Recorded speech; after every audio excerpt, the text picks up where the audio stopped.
But she came back to bury the past. Instead, she found it had been breathing the whole time, and it had her family's name carved into its chest. Vivian Mercer stepped off the train into a city that should have been dead. Ravenport, 12 years gone. 12 years of silence, distance, and the particular kind of forgetting you have to work at every single day. She had gotten good at it. She had gotten so good that some mornings in Boston she could almost convince herself that this city, this name, this version of herself had never existed at all. The platform smelled like diesel and river water and something she couldn't name. Something older. She told herself it was just a weekend, her mother's birthday. 2 days, maybe 3. She'd smile, she'd eat cake, she'd sleep in her old bedroom with the ceiling that still had the water stain shaped like a bird, and then she'd get back on a train and return to the life she'd built from scratch.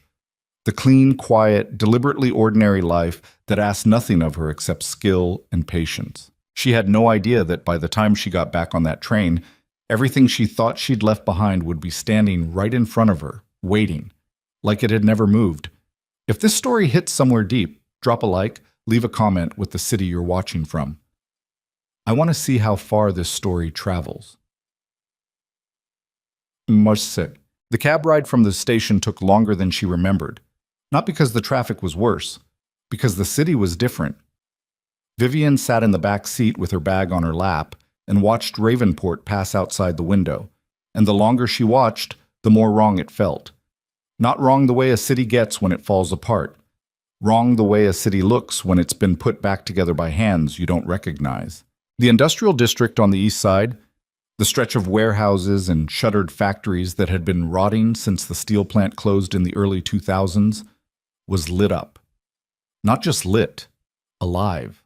The old Hartwell Ironworks had been converted into something. She could see warm light through tall windows, a restaurant sign she didn't recognize, people moving around inside. 3 blocks down, a brewery, a gallery, a row of small storefronts with lights on at 8 in the evening. She leaned forward. Hey, what happened to the east side? The cab driver glanced in the rearview mirror. He was maybe 60, heavy-set, a saint's cap pulled down over gray temples. You from here? Used to be. Then you know how bad it got. I know how bad it was when I left. He nodded slowly, the kind of nod that carries weight. Got worse after that. Banks pulled out. City council ran out of money, or said they did. Half those blocks were condemned by 2018. People were leaving in batches, not a flood. Just every few months, another family gone. So what changed? He didn't answer right away. She watched his hands on the wheel, big hands, careful. Investment came in, he said finally. What kind of investment? Another pause. The kind that doesn't make a lot of noise. She sat back. Outside, the gallery disappeared behind a corner and was replaced by a block of older residential buildings, the kind that had been standing since the 1940s and looked it. But even these looked steadier than she remembered. Fresh paint, repaired stoops, window boxes with actual flowers. She asked where the money came from. The driver was quiet long enough that she thought he wasn't going to answer at all. Then he said, low and even, You ask enough people in this city, they'll all give you a different name, but eventually all those names lead back to the same one. She waited. He didn't say it. She looked back out the window and told herself it didn't matter. It wasn't her city anymore. Whoever had fixed it up, they could have it. She was here for her mother's birthday, and then she was gone. The cab pulled up to her parents' house on Carver Street at 8:23. The porch light was on. The maple in the front yard, the one her father had planted the spring she turned 7, had gotten enormous. She sat in the back seat for a moment and looked at the house and tried to remember why she'd stayed away so long. The reason was still there. It had just gotten easier to avoid thinking about it. She paid the driver, thanked him, got out. The night air was warm for April and smelled like cut grass and something faintly sweet from the bakery 2 streets over. She stood on the sidewalk with her bag over one shoulder and looked up at the house and noticed, for the first time, that it had been repainted. Not recently, maybe a year ago, maybe 2. The trim was a deep navy instead of the peeling white she remembered. The front steps had been rebuilt. The flower beds on either side of the walk were immaculate in a way her parents had never had the time or the money to maintain. Her mother opened the front door before she reached the porch. Ellen Mercer was 59 years old, still small, still quick, still possessed of the particular energy that had always made a room feel either warmer or more dangerous depending on her mood. Right now she was smiling, and the sight of it did something complicated to Vivian's chest. "You actually came," her mother said. "I said I would." "You've said a lot of things over the years." "Mom." Ellen opened her arms. Vivian walked into the hug and stayed there a beat longer than she meant to. Her mother smelled like lavender and coffee and the particular brand of hand soap she'd used since Vivian was a child. Some things didn't change. Some things you didn't want to. "Your father's in the kitchen," Ellen said, pulling back. "He made that pasta you used to like, the one with the breadcrumbs." "He still makes that?" "He makes it every time he wants to feel like things are normal." She paused. "So yes, he makes it a lot." Vivian followed her mother inside. The house was better than she expected. She'd been preparing herself for the version she remembered from her last visit 7 years ago. Tired furniture, a kitchen that needed updating, the creaky third step on the staircase that her father had been meaning to fix since 2005. The creaky step was still there, but the kitchen had been redone. Not expensively, not with the kind of finishes you saw in renovation magazines, but solidly. New countertops, new cabinets, a refrigerator that was less than 5 years old. Her father was standing at the stove when she came in. Thomas Mercer, 62, had the look of a man who had worked very hard for a long time and was only now beginning to let himself breathe. He was heavier than she remembered and moved more carefully, but when he turned around and saw her, his face broke open in a way that made her throat tighten. "There she is," he said. "Hi, Dad." He crossed the kitchen and hugged her the way he always had, one arm tight across her shoulders, one hand on the back of her head, the way he used to when she was small and the world outside was too large. She pressed her face into his shoulder and felt, without warning, the specific grief of time you can't get back. "You look good," he said. "You look like you've been sleeping. First time in years." He said it like a fact, not a complaint. "Things have been better lately. Work picked up. The consulting thing actually, it's been real. Real work, real pay. I keep waiting for it to fall apart." "Why would it fall apart?" "Because it's too good," he said. "And the good things in this city don't usually last." She looked at him for a moment.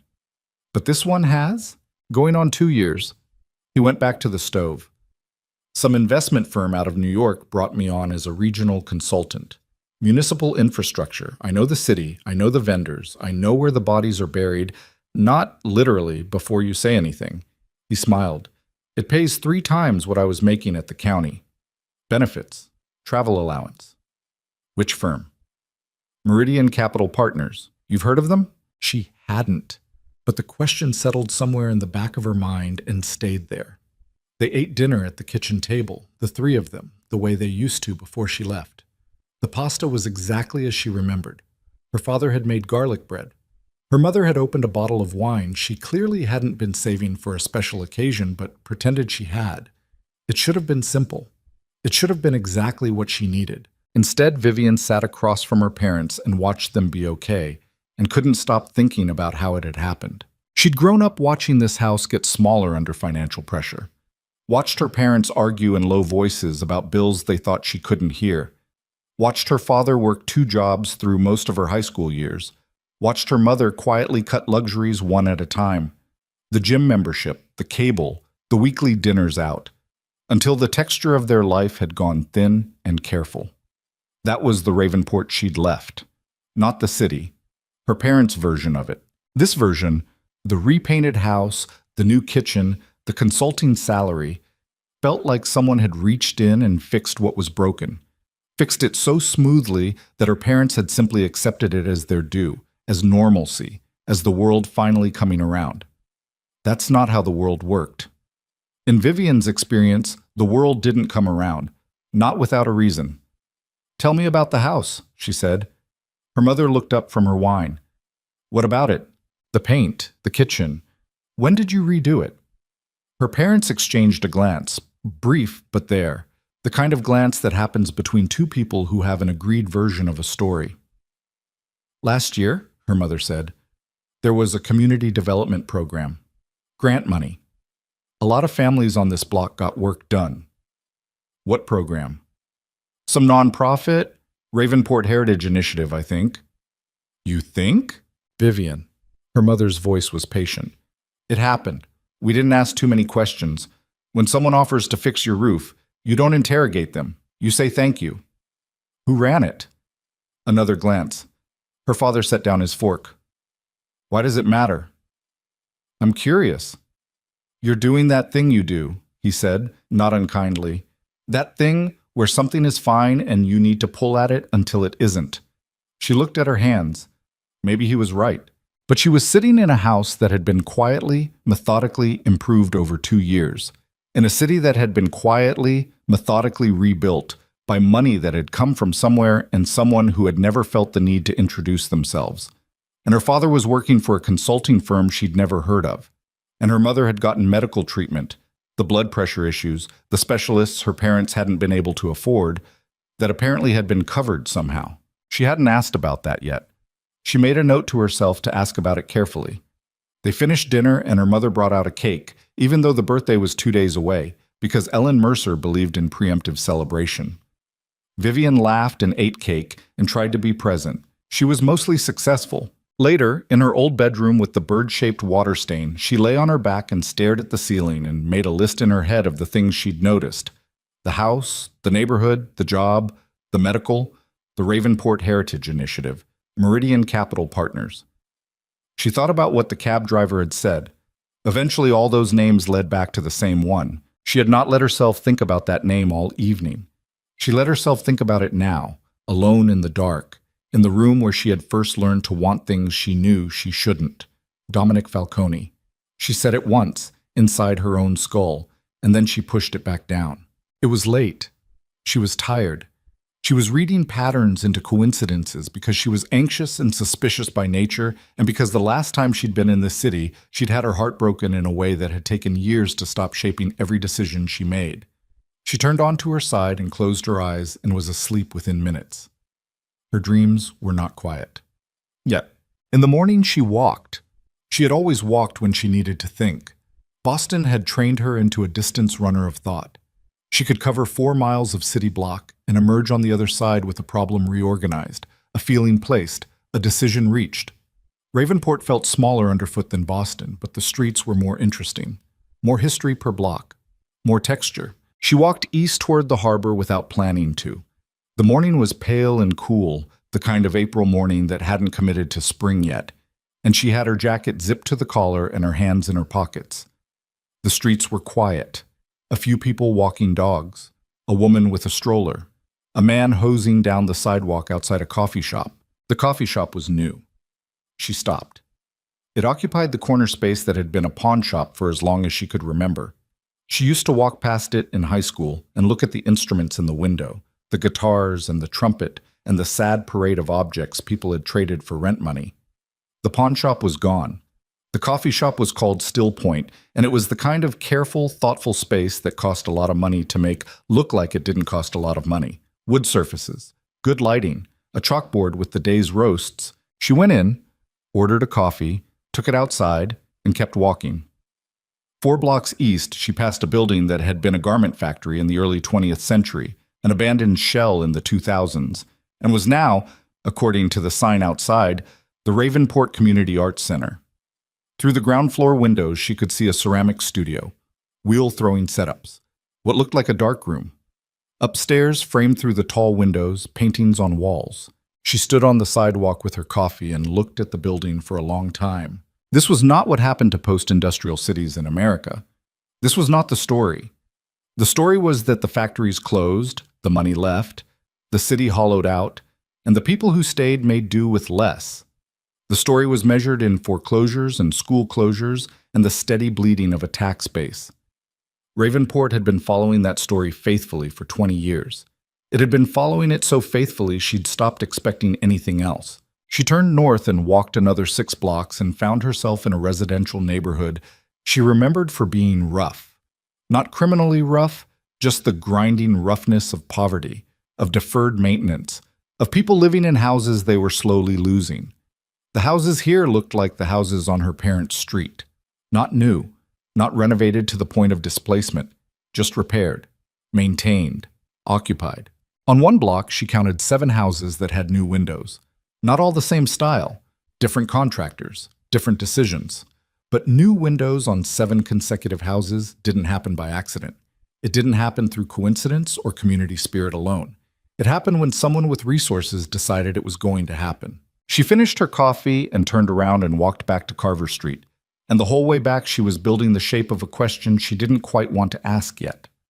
That afternoon, her college roommate called. Marisol Cruz was 3 years out of a marriage, currently living in Philadelphia, and possessed of the particular gift of knowing when someone she loved was about to do something complicated. "You went back to Ravenport," she said, without a greeting. "My mother's birthday." "Sure. How's the city?" "Different." "Different how?" Vivian was sitting on the front porch, watching a neighbor walk a very old golden retriever down Carver Street. "Like someone fixed it," she said. "Rebuilt chunks of it, but quietly, like they didn't want to be noticed." A pause, then, "Have you heard the name?" Vivian looked at the end of the block. "Which name?" "Vivian?" "I heard it last night, in my head. I pushed it back down." "How's that working for you?" "Poorly." Marisol made a sound that wasn't quite a laugh. "You know you're going to look into it. I'm here for my mother's birthday." "You've already been walking around taking notes, haven't you?" It wasn't a question. Vivian didn't answer, which was its own answer. "Here's what I know," Marisol said, "because I do actual journalism and keep up with things. Dominic Falcone is, depending on who you ask, either a real estate developer, a private equity player, a legitimate businessman in the process of cleaning up a complicated family legacy, or one of the most connected organized crime figures on the East Coast, possibly all 4 simultaneously. I know what he is. You knew what he was at 22. What he is now is bigger." "How much bigger?" "The kind of bigger that means the FBI has a file. The kind that means politicians in 3 states return his calls first. The kind that means when he decides to rebuild a city, it gets rebuilt." Vivian was quiet. "He's based in Ravenport," Marisol continued. "Has been for the last several years. Came back about 4 years ago. Before that, he was in New York, running the family business up there. He came home." She came home. He came home. All roads apparently led home. "I'm not going to see him," Vivian said. "Okay." "I mean it." "Okay." "Stop saying okay like that." "Like what?" "Like you're keeping count."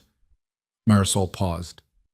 "I'm just saying, if you go digging into what happened to Ravenport and all roads lead to one name, and that name is, I know. You can't just look at the threads and not follow them. Watch me." But after she hung up, she sat on the porch a little longer, and the golden retriever came back down the block on its return loop, and the afternoon light was doing something particular to the old maple tree, and she thought about the water-stained bird on her bedroom ceiling, and she thought about who had paid for the kitchen, and she thought about her father saying, "I keep waiting for it to fall apart." She pulled out her phone and typed Meridian Capital Partners into the search bar. The results came back fast. Meridian Capital Partners, LLC. Incorporated in Delaware, 2019. Registered agent address in New York. Listed activities: real estate investment, community development financing, municipal consulting services. No names. No executives listed on the website. The website itself was minimal to the point of being suspicious. 1 page, a phone number, an email, a brief paragraph of corporate language that said nothing concrete. She navigated to the New York State Business Registry and ran a search for the registered agent. The agent was a law firm called Kellner Doyle Associates. She searched that name. Kellner Doyle came up in a 2021 article from a New York business journal, listed among a group of firms that had represented Falcone Industries in a portfolio reorganization. Falcone Industries. There it was, small, buried, a corporate footnote. But it was there. She sat with that for a minute. Then she searched Ravenport Heritage Initiative. The nonprofit was registered in 2020. Governing documents listed a board of directors that was all local names, none of which she recognized. Funding sources listed as private grants and community development partnerships. Executive Director. None currently listed. Tax filings available. She pulled the most recent 990. The major donors section showed one source listed as an anonymous donor through a donor-advised fund at a financial institution called Vellum Trust. She searched Vellum Trust. She got 3 results. One was a small article from a financial newsletter dated 2022 describing Vellum Trust as a private philanthropic vehicle operated by interests connected to the Falcone family of Ravenport, New York. She put her phone down. She picked it up again. She thought about the windows on that residential block. 7 houses. She thought about the arts center and the garment factory. She thought about Still Point Coffee Shop and the gallery and the brewery and the old Hartwell Ironworks. She thought about her father's consulting salary and her mother's medical coverage and the repainted trim and the rebuilt front steps. She thought about doing this for 12 years without ever once reaching out. The sun was going down. Her mother was calling her name from inside the house. Dinner. She put the phone in her pocket and went inside and sat down at the table and ate the meal her parents had made, and she smiled and she answered questions about Boston and her work and whether she was seeing anyone. And the whole time she was sitting there being a daughter, she was thinking about a 22-year-old girl standing outside a bus station with a bag and a broken heart, and about a boy she had left behind in the city, and about the quiet, methodical, patient way someone had reached back through 12 years of silence and remade her family's life around them, without asking, without being asked. She didn't sleep well that night. The next morning, she borrowed her mother's car. She drove to the east side to the building that had been the Hartwell Ironworks, and she parked across the street and sat there looking at it. Up close, it was even more impressive than it had seemed from the cab. The structural bones of the old factory had been preserved. The heavy brick, the tall windows, the loading dock doors converted to glass entryways. But it had been redesigned with the kind of attention that suggested someone had cared whether it lasted. Whoever had done this hadn't been trying to flip it. They'd been trying to anchor it. A woman in her 30s came out of the front entrance with a coffee cup and a canvas bag. Vivian got out of the car. "Excuse me," she said. "Do you work here?" The woman turned. She had the look of someone who ran something. A certain directness in the eyes, a certain readiness. "I own the restaurant on the 2nd floor. Can I help you?" I grew up here. I'm visiting. I was asking about the building." "Incredible space, right?" The woman's expression opened up. "We moved in 3 years ago. I almost didn't believe it when I heard the terms." "What terms?" "The lease structure. It was way below market. The whole development model here is below market. Long-term leases, locked rents, build-out support. My landlord has never once tried to push me out. In 15 years of running restaurants, that's a first." Vivian looked at the building. "Who's your landlord?" "A holding company. Falcone something." She shrugged in a way that said the name was unremarkable to her. "But whoever manages it has been good, really good. I don't know the story behind it, and honestly, I stopped asking."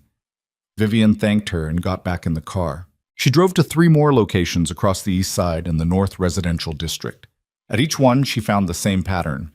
Below market terms, long-term commitments, hands-off management, no branding, no visibility, no presence, just the structures themselves, holding.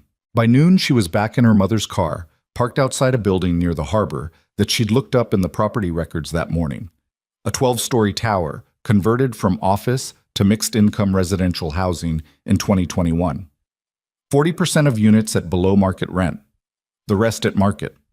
All the math structured so the market rate units subsidized the affordable ones, a model that required someone to absorb significant returns. Property records showed the owner of record as a limited partnership called Harbor View Community Development Associates.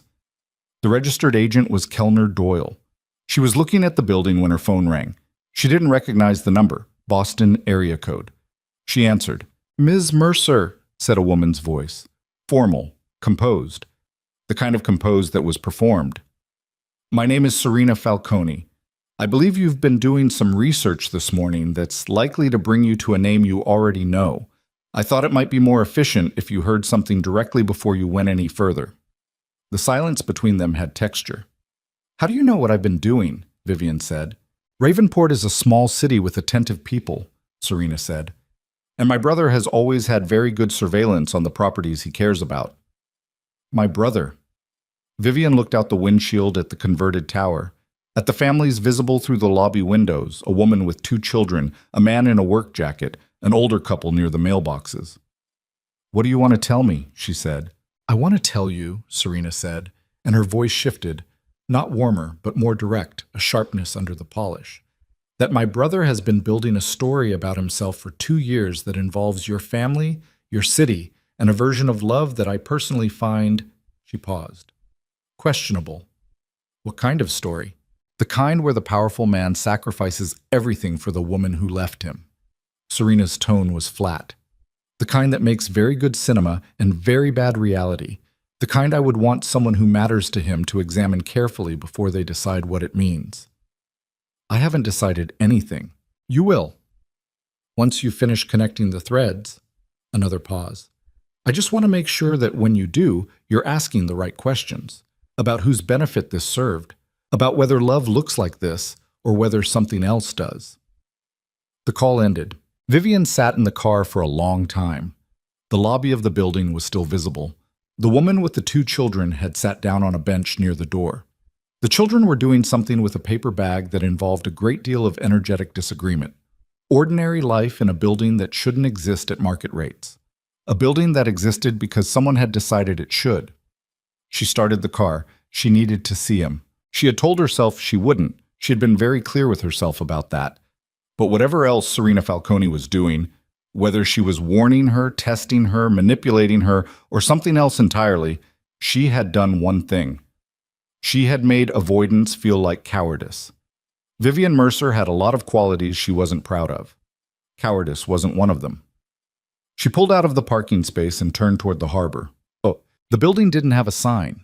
She knew the address because the property records had given it to her. A converted warehouse near the water that showed on paper as a commercial holding. The lobby was all glass and dark steel and said nothing about what happened above it. There was a reception desk staffed by a man in a suit who looked at her with the particular stillness of someone trained to read threat levels. I'm here to see Dominic Falcone, she said. Do you have an appointment? No. Mr. Falcone doesn't take unscheduled dossier. My name is Vivian Mercer. She said it clearly, the way you said something you'd decided to stop being afraid of. Tell him that name, then we'll see about the appointment. The man looked at her for a moment.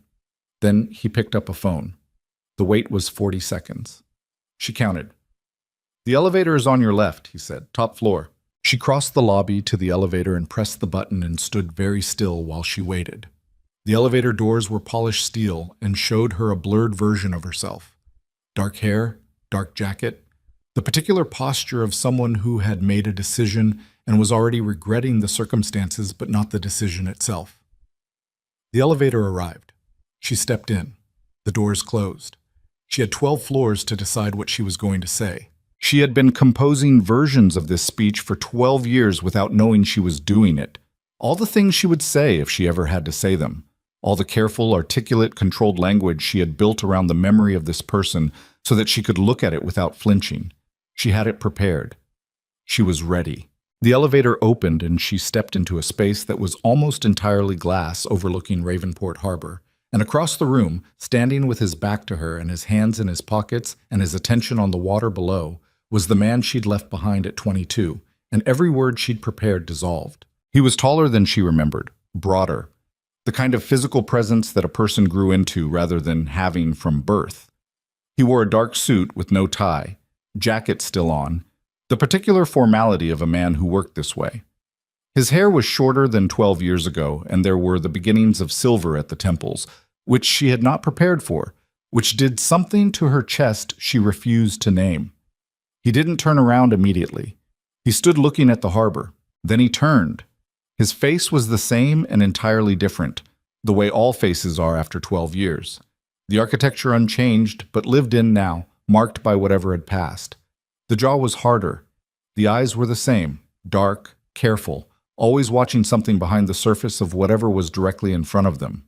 He looked at her the way you look at something you've imagined so many times you're not sure the real version is real.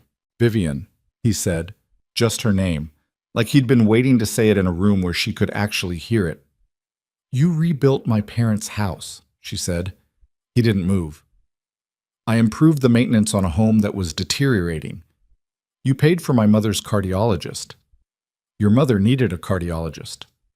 You created a consulting job for my father. Your father is exceptionally qualified and was underemployed. The work is real." "Dominic," her voice came out steadier than she felt. "You did all of this without telling them, without telling me." "Yes. For 2 years. For longer than that," he said quietly, "but the active work has been about 2 years." She stared at him. The harbor was behind him, gray-blue and vast. The city spread out beneath his window the way cities spread out beneath powerful men who have decided to own them. She thought about Serena Falcone's voice on the phone. "I find it questionable." And she thought about the woman with the 2 children in the lobby. And she thought about her father saying, "I keep waiting for it to fall apart." And all of it pressed up against the fact of him standing across this room from her. And she didn't know which feeling was loudest. "Say what you actually want to say," he said. "I don't know what I want to say." "That's new. This is new." She gestured at the room, at the window, at the city below. "This is... You were not this when I knew you." Something crossed his face. Brief. Not quite pain. "No, I wasn't." "What are you now?" He was quiet for a moment. "Exactly what you've already found out I am," he said. "I'm not going to make it sound better than that." "Did you do all of this because of me?" The question sat between them. The harbor was still. Through the glass, the city was going about its life. The brewery, the gallery, the art center, the families in their repaired homes, all of it alive because of the man standing in front of her, all of it moving without knowing whose hands had built its foundation. "I did it because it needed to be done," he said. "And because your family was here. And because..." He stopped, looked away. "Because I couldn't fix the thing I actually broke." She held that, turned it over. "You didn't break anything," she said finally. "I left. You left because I gave you no reason to stay." She opened her mouth, closed it, opened it again. "That's not..." She stopped. The prepared speech was gone. All the clean language was gone. What was left was just the truth sitting there in her chest like something she'd been carrying without noticing. "That's not why I left." "Then tell me why," he said. Not confrontational, not demanding, just asking. After 12 years, just asking, like he had finally learned how to do it. Before she could answer, his phone buzzed. He glanced at it once.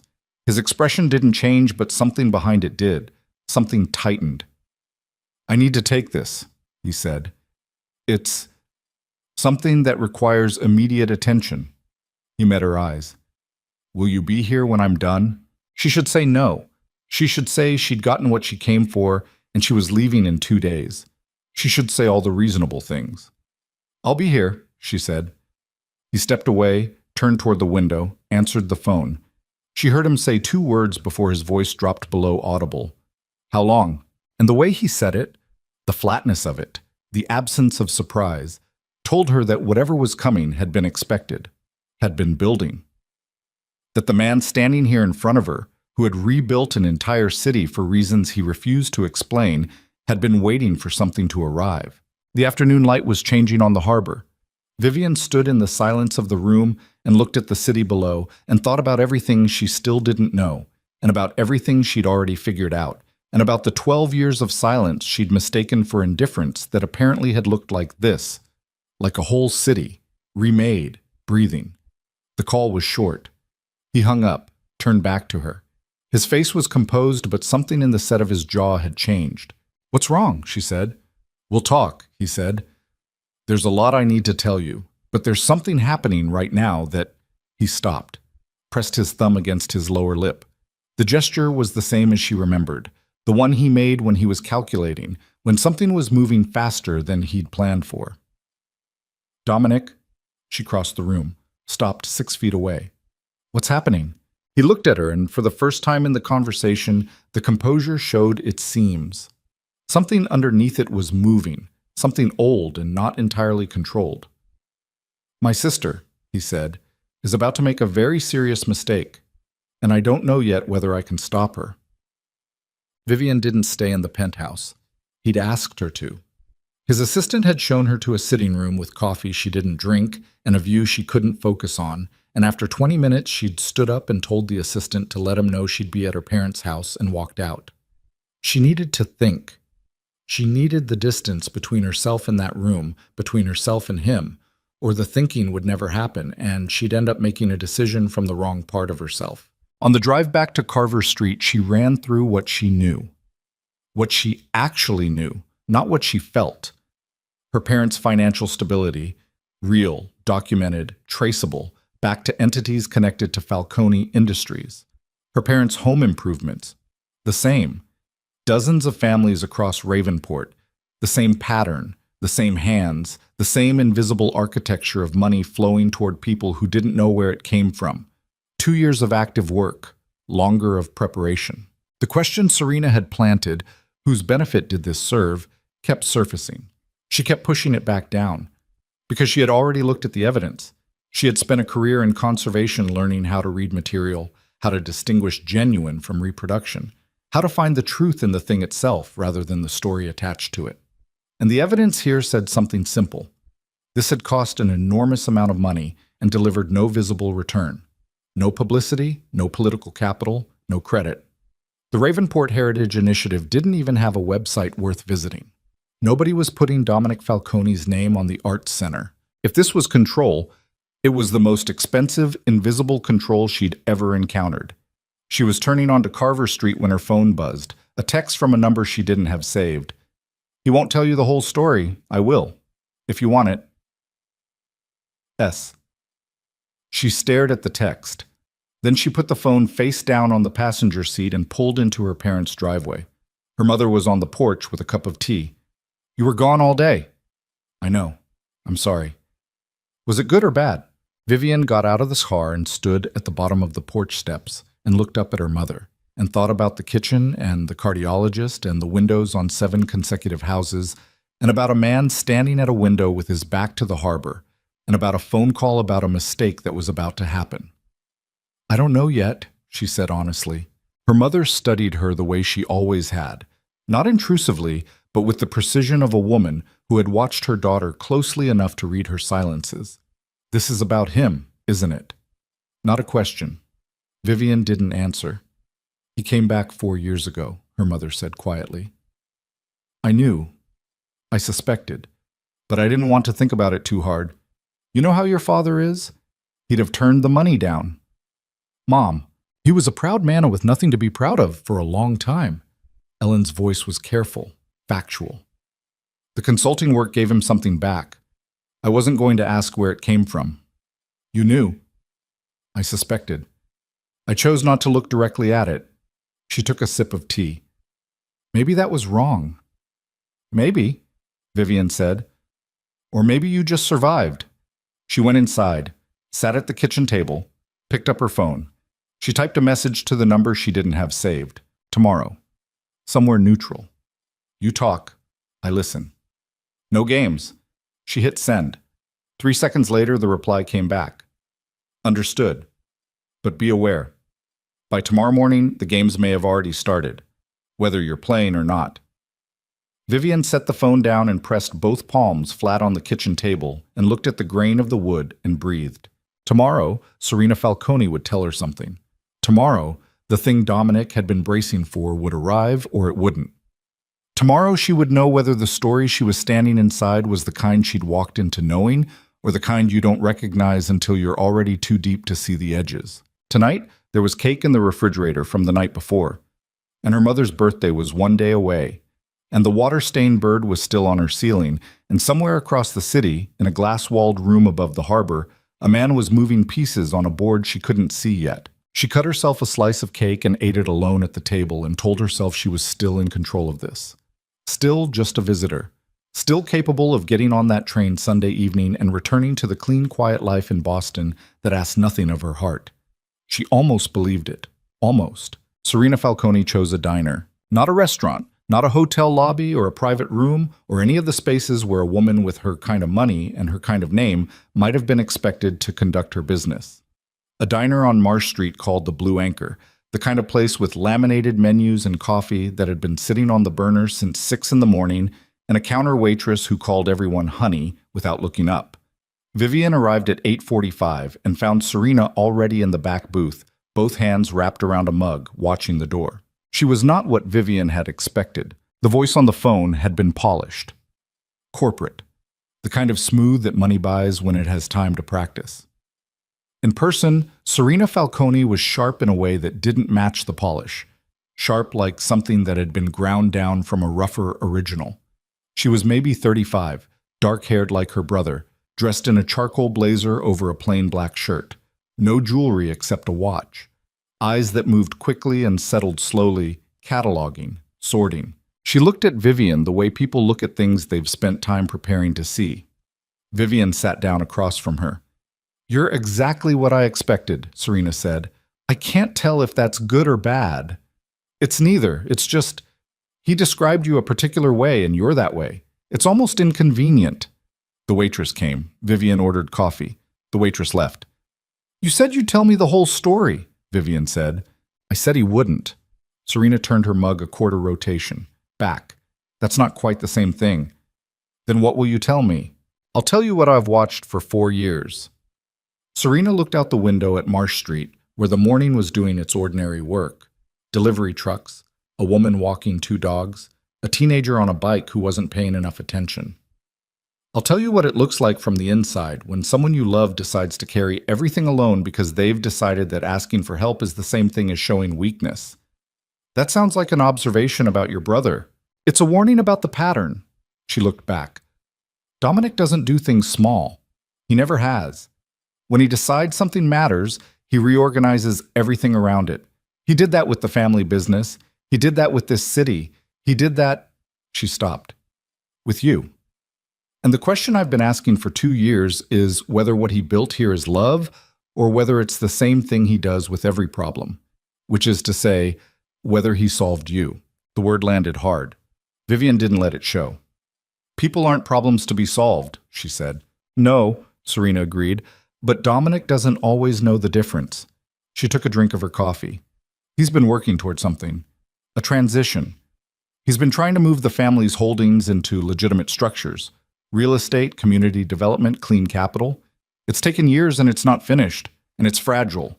The whole architecture of it is fragile because it depends on no one looking too closely too fast. And someone is looking. Someone has been looking." Serena set down the mug with precision. "Federal investigators have been building a case around the Falcone holdings for 3 years. Mostly they've been focused on the New York operations, the older structures that predate Dominic's push for legitimacy.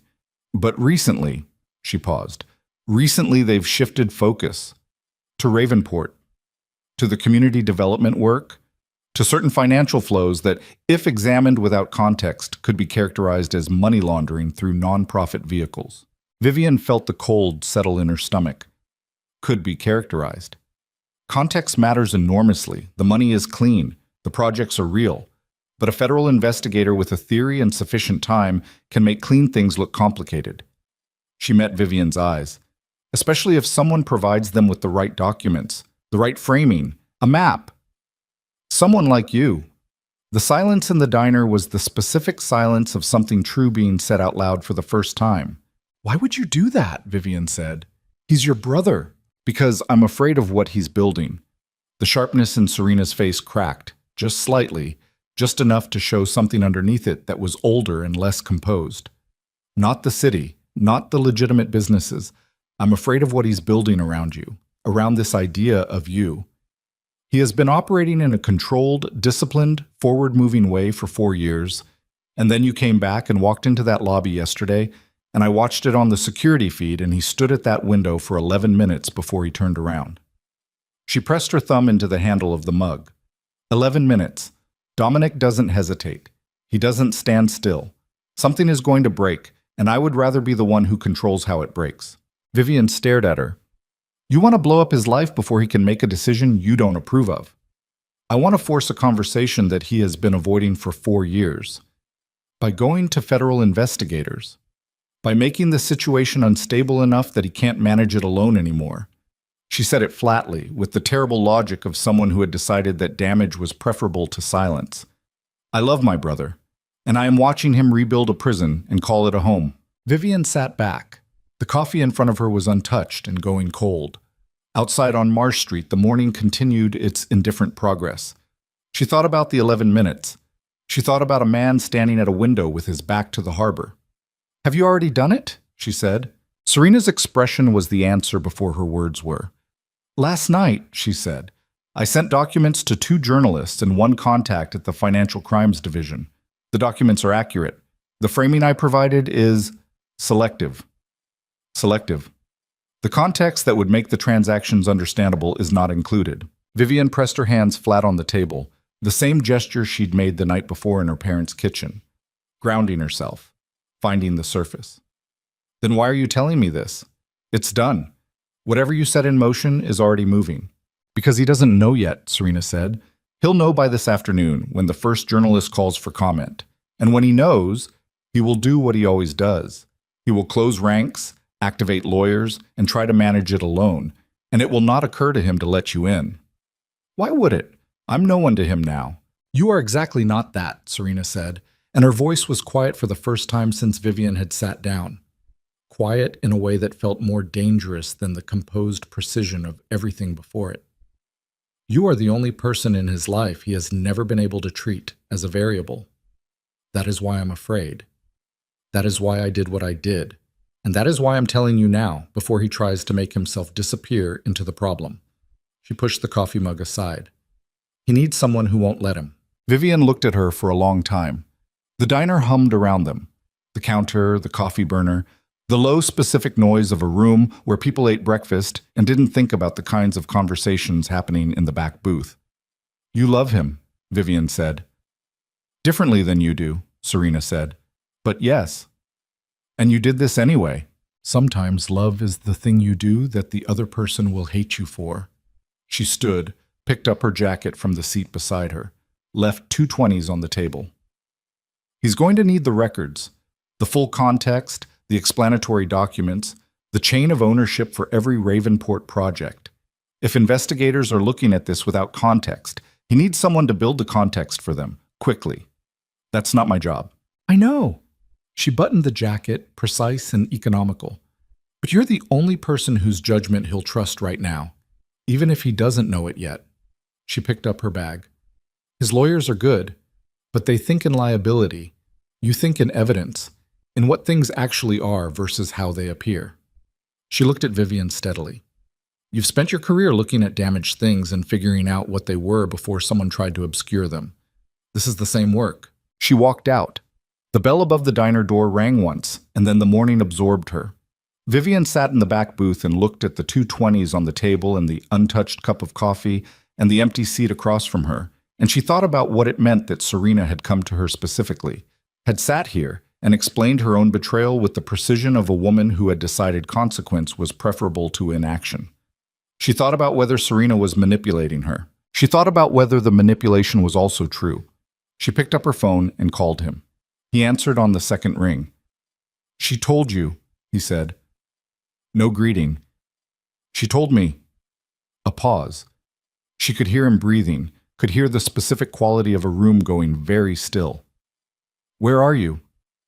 Blue Anchor on Marsh. Don't leave. He paused again. Please. She looked out the window at Marsh Street. I'll be here, she said. He arrived in 14 minutes. She knew because she counted, the same way she'd counted the 40 seconds in the lobby the day before. The same way she'd been counting everything since she got off that train. Measuring time the way you measure time when you're trying to feel like you have some control over it. He came in alone. No security in sight. He was still in the suit from the previous day, or one identical to it, and there was something about his face that was different from the afternoon before. The composure was there, but it was working harder now. You could see the effort of it. He slid into the booth across from her with the economy of a man who had been moving fast and was forcing himself to stop. He looked at her like he was checking that she was real. Talk, she said. Which part did she tell you? The journalists? The investigators? The documents? The framing? He absorbed this without visible reaction, but his jaw tightened once. The documents themselves are accurate. She told me. The framing she gave them isn't. She told me that too. Vivian looked at him directly. She said the context is missing, that the transactions look like money laundering without the ownership chain and the project history. Which is why my lawyers are— Your lawyers think in liability, she said. I know. She told me that as well. Something moved across his face. Calculation and something else, something more complicated. She planned this very carefully. She loves you. She blew up 4 years of work. She's afraid of what you were building. He was quiet. The waitress came, looked at his face, left without asking. Smart woman. What was I building? He said. The question came out careful. Too careful. The kind of careful that meant the answer mattered more than he wanted to show. She thinks you were building a life around an idea of me, Vivian said. A version of me that you've been carrying for 12 years, without ever testing whether the real one matches it. He looked at his hands on the table. Knuckles, tendons, the faint scar along his left index finger she'd always meant to ask about. She's not wrong, he said quietly. The honesty of it took the air out of the room for a second. No, Vivian said. She's probably not. But the work is real, he said. The city, the families, the projects. None of that is— I didn't do that to impress you. I wasn't even sure you'd ever see it. Then why? He looked up. Because I grew up in this city, and I watched what happened to it, and I had the means to do something about it, and I didn't do it for 20 years because I was too focused on consolidating power and protecting the business, and I was a coward about it. He said the last words with a flatness that meant he'd already made peace with them. Your family was the place I started because it was specific. It was the damage I could see most clearly, and then it kept going. Because once you start seeing it, you can't stop. Did you ever think about telling them? Telling my parents? Your father would have refused. Yes. And then he'd have nothing. The consulting work, the house, your mother's health. He shook his head once. I thought about it. I made the decision I made. Without asking. Yes. That's the part that— She stopped. The diner hummed. Someone at the counter laughed at something. That's the part that feels like control, Dominic. Even if the intention was different, you decided what they needed. You decided what was best. You built something around them without telling them, and now they're inside a structure they don't understand. I know. That's not okay. I know that too. So why did you do it that way? He was quiet for long enough that she thought he wasn't going to answer. Then he said low, because asking means you might say no. And if you say no, then I can't do the thing. And if I can't do the thing, then the people I'm trying to help don't get help, and I've spent my whole life not being able to live with that. She held his gaze. Held the sentence. That's not love, she said carefully. That's a compulsion. Maybe. He didn't look away. Maybe it's both. Her phone buzzed. She glanced at it. A news alert. She read the headline once and felt the floor drop 6 inches. She turned the phone and showed it to him across the table. Exclusive. Federal sources. Say Ravenport developer Falcone used criminal wealth to secretly benefit ex-lover's family. Calls into question. Legitimacy of entire community development push. He read it. His expression didn't change. Not the smallest muscle. The discipline of that was staggering, and she hated it a little even as she understood it. That's the frame, she said. Yes. They're not calling it community development.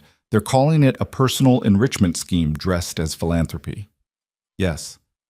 And your family. They're going to connect your family's history to every project in Ravenport. They already have, if the investigators have the documents Serena gave them. Can your lawyers contain it? He looked at the phone one more time, not quickly enough. She picked it up, put it face down on the table. What do you need? He looked at her. The first real look. Not the composed look or the careful look or the look of a man managing a situation. Just him, just his eyes, and something in them that was old and tired and trying very hard not to be desperate. I need the full documentation for every Ravenport project organized into a clear evidentiary record. Chain of ownership, funding sources, community benefit agreements, resident outcomes, independent audits. I have all of it. It's in storage. but it needs someone to build it into a coherent narrative that journalists and investigators can follow. Someone who reads evidence. Someone who knows what things actually are versus how they appear. She recognized her own words from Serena's mouth arriving in his without either of them knowing it. She wondered if Serena had planned that too. "How much time do we have," she said, "before this becomes unmanageable?" He thought. 48 hours. Maybe 72. "Where's the documentation?" "My office. 4th floor, not the penthouse, the project files." "I need access." "You'll have it." She picked up her jacket from the seat. "I'm still furious at you," she said, matter of fact, the way she'd say anything true. "About my parents. About the way you did all of this. We're not done having that conversation." "I know. But right now there are families in Ravenport whose housing situation could be destabilized if this narrative holds. So I'm going to set aside the personal conversation until the work is done." He watched her stand up. Something in his face was doing something complex and quiet. "You don't have to do this," he said. "No," she agreed. "I don't." She put on her jacket. "Come on, show me the files." The 4th floor was different from the penthouse. Functional, dense, the working architecture of a man who ran something real. Banks of filing cabinets, 2 large work tables covered in organized document stacks, a wall of shelves holding binders labeled by project name and year. Vivian stood in the middle of it and turned a slow circle and felt the particular alertness that came when she was confronted with a significant conservation problem. Something damaged that needed to be read correctly. Something whose true nature had been obscured. She asked for a legal pad and a pen. He found them. She started with the Harborview residential tower because it was the project most clearly implicated by the headline. She pulled the binder, opened it on the table, and began reading. He sat across from her and answered questions when she asked them and stayed out of her way when she didn't, and she would not have been able to say exactly when the morning tipped from practical work into something else, except that at some point she looked up from a document and found him looking at her with the same expression he'd had in the booth, the old, tired, unguarded one, and she looked back down without commenting. By noon they had rough outlines for 5 of the 12 major projects. By 2 in the afternoon his phone had rung 11 times from numbers she assumed were lawyers and advisors and captains and people who ran the various parts of what he was, and he had answered 3 of them and given terse instructions and hung up. At 2:15 she found something. It was in the Ravenport Heritage Initiative files, buried in a supplementary funding document from 2021. A transaction record showing a transfer from Vellum Trust to the nonprofit's operating account. The amount was significant. The date was 3 weeks after Vivian's mother had her first cardiac event. The event that her mother had mentioned casually at dinner, as though it were old news, which for her it apparently was. She stared at the date. She stared at the amount. "This transfer," she said, 3 weeks after my mother's first cardiac episode. He was across the table. He looked at the document. He said nothing. "You knew," she said, "about the cardiac episode." "I keep track of your family's welfare. I have contacts in the city." "You were monitoring my family's medical situation." "I was making sure they were okay." The distinction in his voice was real. He believed it was a distinction. "When I found out about your mother's heart, I increased the discretionary funding available through the initiative so the medical costs would be covered." Without telling her. Without telling her. Vivian set the document down, pressed both hands flat on the table, the gesture again, grounding herself. "Dominic, I need you to hear what this sounds like." "I know what it sounds like. It sounds like surveillance. It sounds like a man who has been monitoring people who don't know they're being monitored and making decisions about their lives based on information they never consented to share." "It sounds like that," he said. "Or it sounds like someone who cared about people and had the means to help and chose to help. Both can be true." "Yes." He held her gaze. "Both can be true." "That doesn't make the surveillance okay." "No." He said it evenly. "It doesn't." She picked the document back up and made a note on the legal pad and moved forward. She was getting good at moving forward. She had been getting good at it for 12 years. The question was whether she was moving forward or just moving. At 3:47, his phone rang, and this time he looked at it and went still. "I need to take this in the other room," he said. She kept reading. He was gone for 9 minutes. When he came back, he was a different temperature. Not colder exactly, but more compressed. Everything pulled tighter. "What happened?" she said. "One of my captains." He sat back down, picked up a pen, and set it down again. There are people in the organization's structure who view this news coverage as an opportunity. Some of them have been waiting for an opportunity. Rivals. Internal and external. He looked at the document stacks. There's going to be a meeting tonight. A lot of voices who have been quiet are going to be loud about what they think should happen next. What do they think should happen? They think I should stop the transition, stop the legitimacy push, liquidate the community holdings, and redirect the capital back into the traditional operations. He said it with the flatness of someone describing a weather forecast they'd been expecting. They think the Ravenport project has made me soft and the coverage proves it. Vivian looked at him. "What are you going to do?" "Tell them no. And if they push, they'll push." He met her eyes. "This has been coming for a while. The transition costs the organization in the short term. There are people who never believed in it. Tonight will be when that becomes formal. That sounds dangerous. It's not the first time. That's not actually reassuring." For the first time since the diner, something almost like a smile moved through his expression. Brief, real. "No, I suppose it isn't." She put down the legal pad, looked at the binders on the shelves, looked at him. "If they force the issue tonight, if they push hard enough, does the transition survive?" He was quiet for a moment. "If I'm still the one making the decisions, yes. If they succeed in moving against me," he stopped. "The projects survive. They're structured to survive independently. The community trust can function without my active participation. You built them to work without you. I built them to be real," he said simply, "not dependent on me staying alive or staying in charge." She heard what was inside that sentence and chose not to address it directly. "Then what do you need for tonight?" "To handle it myself." "That's not what I asked." He looked at her for a long moment. Outside the window, Ravenport was going about its afternoon, the ordinary machine of a city, grinding forward the way cities did. She thought about the cab driver on the first night. Eventually, all those names led back to the same one. She was all the way back to it now, sitting in a room full of documents that were someone's version of a decade of care, and the person across from her was looking at her like she was the only still point in something that was spinning. "I need this," he said quietly, indicating the documents. "I need this built into something coherent before the morning cycle, before the second wave of coverage." He paused. "And I need to know that when I come back from tonight's meeting, whatever happens, there's something to come back to." The sentence was as close to asking as she'd ever heard from him. She picked up the legal pad. "Then go to your meeting," she said. "I'll be here." He stood, buttoned his jacket, looked at her one more time with that expression she'd spent 12 years forgetting and was spending today relearning. "Vivian," he stopped. "I want to... There's something I need to tell you about why I actually...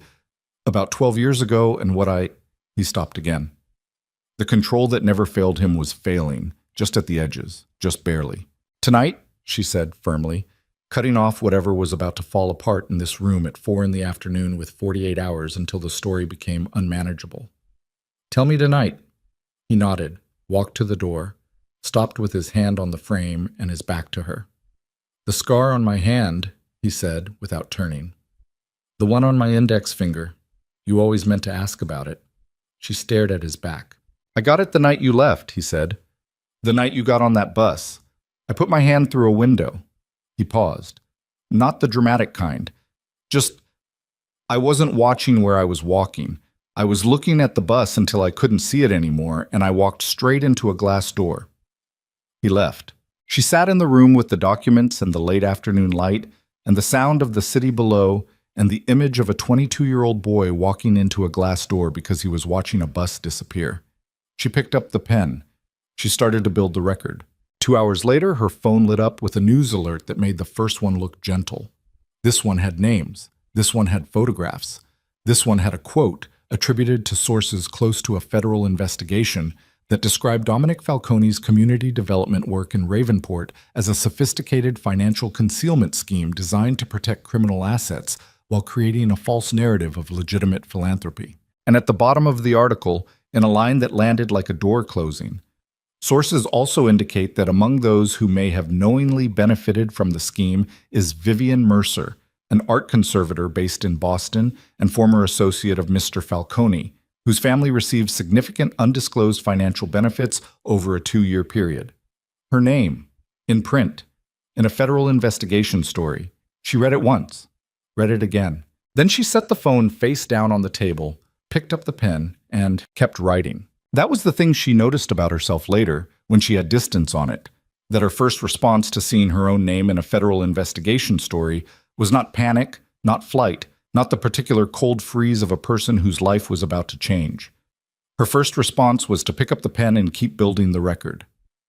12 years of careful, deliberate work had trained her hands to move toward the damaged thing, not away from it. Her hands didn't know how to do anything else. She worked for 40 minutes after the alert. Then she stopped. She picked up the phone and read the article 3 times, slowly, the way she read conservation reports, looking for the load-bearing sentences, the places where the structure of the argument actually rested. The quote from federal sources. The photograph of Dominic outside what she recognized as the Harborview Tower. A secondary photograph, grainy, clearly pulled from a professional profile of her.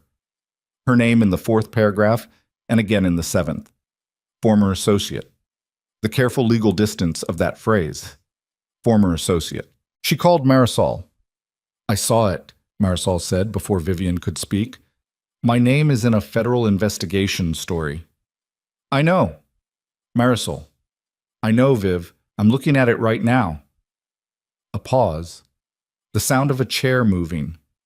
Marisol settling in, which meant she was shifting into the mode Vivian had watched her use for 15 years.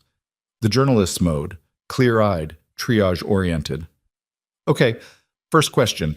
Did you know about any of this before you arrived in Ravenport? No.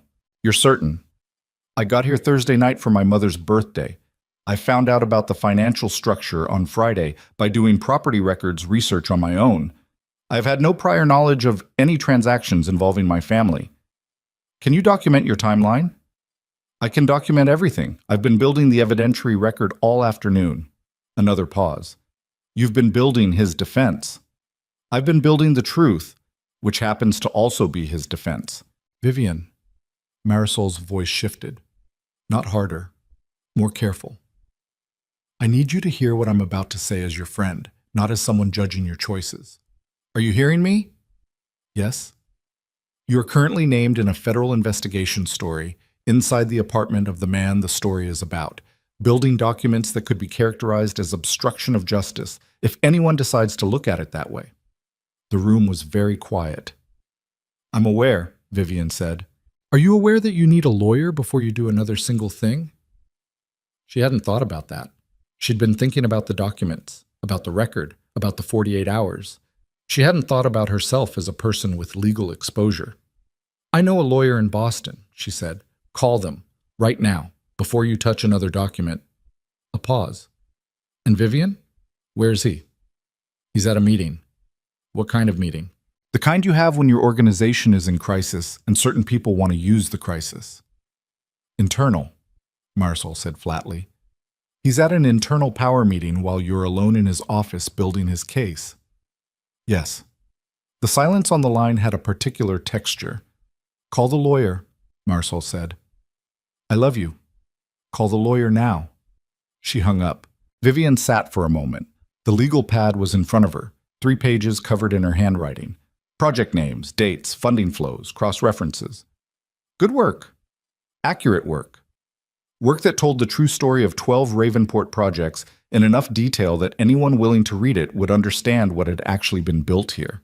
She looked at it and felt for the first time since the morning something that was adjacent to fear, not fear of consequences. Fear of the simpler thing. The thing Marisol had put her finger on without quite saying it. The thing about what it meant that she was here, in this room, doing this work, while he was somewhere else managing his world. The thing about whether the patterns Serena had described, The man who decided what people needed and built it for them without asking had already taken her in. She had told herself she was choosing this. She had told herself it was her decision, her skills, her judgment about where the work needed to happen. And maybe that was true. But she was also sitting alone in his building, building his record, with her name in a federal story, while he handled the parts he'd decided she didn't need to be involved in. She picked up her phone and called the Boston lawyer. The lawyer's name was Diane Chen, and she had been Vivian's occasional counsel on contract disputes for 6 years, and she was, by temperament and training, one of the least alarmist people Vivian had ever met. Diane Chen looked at every situation with the same level expression and sorted it into categories: problem, manageable problem, serious problem, call me immediately. After 5 minutes of listening, she said, "This is a serious problem." "Okay." Being named as a potential beneficiary in a federal financial investigation, even without any allegation of active wrongdoing, creates exposure, especially if you are currently in possession of documents related to the investigation. "I'm building an evidentiary record to demonstrate that the transactions were legitimate." A pause. "For whom?" "For the projects, for the record." "Vivian, are you doing this for Dominic Falcone?" She looked at the legal pad. "I'm doing it because the families in those housing projects deserve to have the truth documented before a false narrative becomes the official version." "That's a very good answer," Diane said, "and I believe you mean it. But I need you to understand that from a legal exposure standpoint, it makes no difference why you're building the record. What matters is that you are, and that you're doing it while named in coverage of a federal investigation involving the man whose documents you're using." She paused. "Stop working on the documents. Don't take anything out of that building. Don't communicate with federal investigators without counsel present. And tell me, have you been contacted directly by anyone from law enforcement?" "No." "If you are, you say nothing. You say my name and you stop talking." She paused. "And Vivian, I need to ask you something directly." "Go ahead." "Is there any possibility, any at all, that you had prior knowledge of the financial arrangements involving your family? Even something you heard and didn't pay attention to? Something someone might have told you years ago?" The question was clean and professional, and it landed like something cold. "No," she said. "You're certain?" "I am completely certain." "Good," Diane said, "because that's the question they'll ask you. And the answer has to be what you just told me, and it has to be true." A pause. "Where are you right now?" "His office building, 4th floor." "I'd strongly recommend not being there when he gets back from wherever he is." Vivian looked around the room. The shelves, the binders, the work tables, the 3 pages of her handwriting on the legal pad, the late afternoon light that had gone amber while she'd been working. "I hear you," she said. "This may get significantly more complicated before it gets simpler," Diane said. "I want you to be prepared for that." "I'm prepared." "Do you need me to come to Ravenport?" "Not yet." She paused. "But stay close." She hung up. She stood up from this table, and she did the hardest thing she'd done since she sat down. She picked up the legal pad and left it exactly where it was, and she did not take it with her. 3 pages of good work, accurate work, work that could help clarify the truth, and she left it sitting on the table because her lawyer had told her to stop, and because she was trying, for the first time since she'd arrived in this city, to make a decision that was entirely her own. She walked to the elevator and pressed the button and stood in the polished steel door's reflection and looked at herself. Dark jacket, dark hair, the face of a woman who had arrived in this city for a birthday weekend and was now named in a federal story and standing in a building that didn't have a sign. And she said quietly to the reflection, "You should have stayed on the train." The elevator came. She got in. The doors closed. Her phone buzzed as the elevator descended. A text from an unknown number, different from Serena's. She read it once. "Miss Mercer, we'd like to speak with you at your convenience regarding your relationship with Dominic Falcone and your family's financial history. No obligation at this stage. We can meet anywhere you're comfortable. Essa Reeves, Financial Crimes Division." She read it again. The elevator opened into the lobby. She walked out into the evening air of Ravenport and stood on the sidewalk near the harbor and looked at the text and thought about Diane saying, stopped talking and thought about Serena saying, "I sent documents to a contact at the Financial Crimes Division," and thought about her father saying, "I keep waiting for it to fall apart." She texted Diane a screenshot of the message. Then she started walking. Not toward her parents' house, not toward any destination, just moving because standing still was impossible, and the city was right there, breathing around her, the city that had been remade by the same hands that had made this mess. And she walked until she found herself standing in front of the Arts Center in the old garment factory, with its warm lights and its ceramic studio and its second-floor paintings, and she stopped. A woman inside was throwing clay on a wheel. Through the glass, Vivian could see the concentration on her face, the wet clay rising, the specific focus of someone making something real out of something that started as dirt. Her phone rang. Dominic. She answered. "I left your office." "I know, my assistant told me." A pause. She could hear noise behind him. Voices, a door, the particular acoustic of a large room. "Are you okay?" "A federal agent texted me." Silence. Then, "Don't respond to it. Get a lawyer." "I have one. She told me to leave your building." "Your lawyer is correct." His voice was tight. Whatever room he was in was generating pressure she could feel through the phone. "I'm sorry, I didn't. Your exposure wasn't something I. Dominic." She watched the woman through the glass. The clay was rising now, finding its shape. "What's happening at the meeting?" A pause. "It's complicated." "Tell me." "Not over the phone." "Then tell me when you're done." She pressed her free hand against the cold glass of the window. "I'm not leaving Ravenport tonight. I need to talk to you face to face, but not in your building." "My parents' house," he said. "It's on Kessler Street. No one would. It's off the operational map. It's just a house." "Text me the address." She hung up. The address came through 30 seconds later. She looked at it. A residential street 2 miles from the harbor, in a neighborhood she didn't know. A house, he'd said. Just a house. She started walking. But the house on Kessler Street was a federal-style double that had been standing since the 1890s and looked it. Not neglected, but aged in the way of things that had been tended carefully without being altered. The porch light was on. There were no cars in the driveway. She rang the bell and no one answered, which she had expected, and then she tried the door and it opened, which she had not. She stepped into the front hall and stood still for a moment. Dark wood floors. Old furniture. Good quality. Decades old. The smell of a house that had been empty for a few hours. Not abandoned, just waiting. Family photographs on the hallway wall, and she made herself not look at them. She found the kitchen and sat at the table and waited. He arrived 43 minutes later. She heard the front door, and then his footsteps in the hall, and then he was in the kitchen doorway, still in the suit, jacket open, and something about his face had changed in a way she couldn't immediately categorize. He looked like a man who had just done something that couldn't be undone, which she was about to learn he had. "Tell me," she said. He sat down across from her. His hands were on the table, flat, the way she put her hands on tables when she needed grounding. The parallel of it was not lost on her. "There was a vote tonight," he said. "A vote on what?" "On whether I should continue leading the organization." She went still. "And?" "It was close." He looked at his hands. "Closer than I expected. 8-5 in my favor. Among the 12 senior captains, 4 abstained, which in practice means they're watching which way it goes before they commit." He looked up.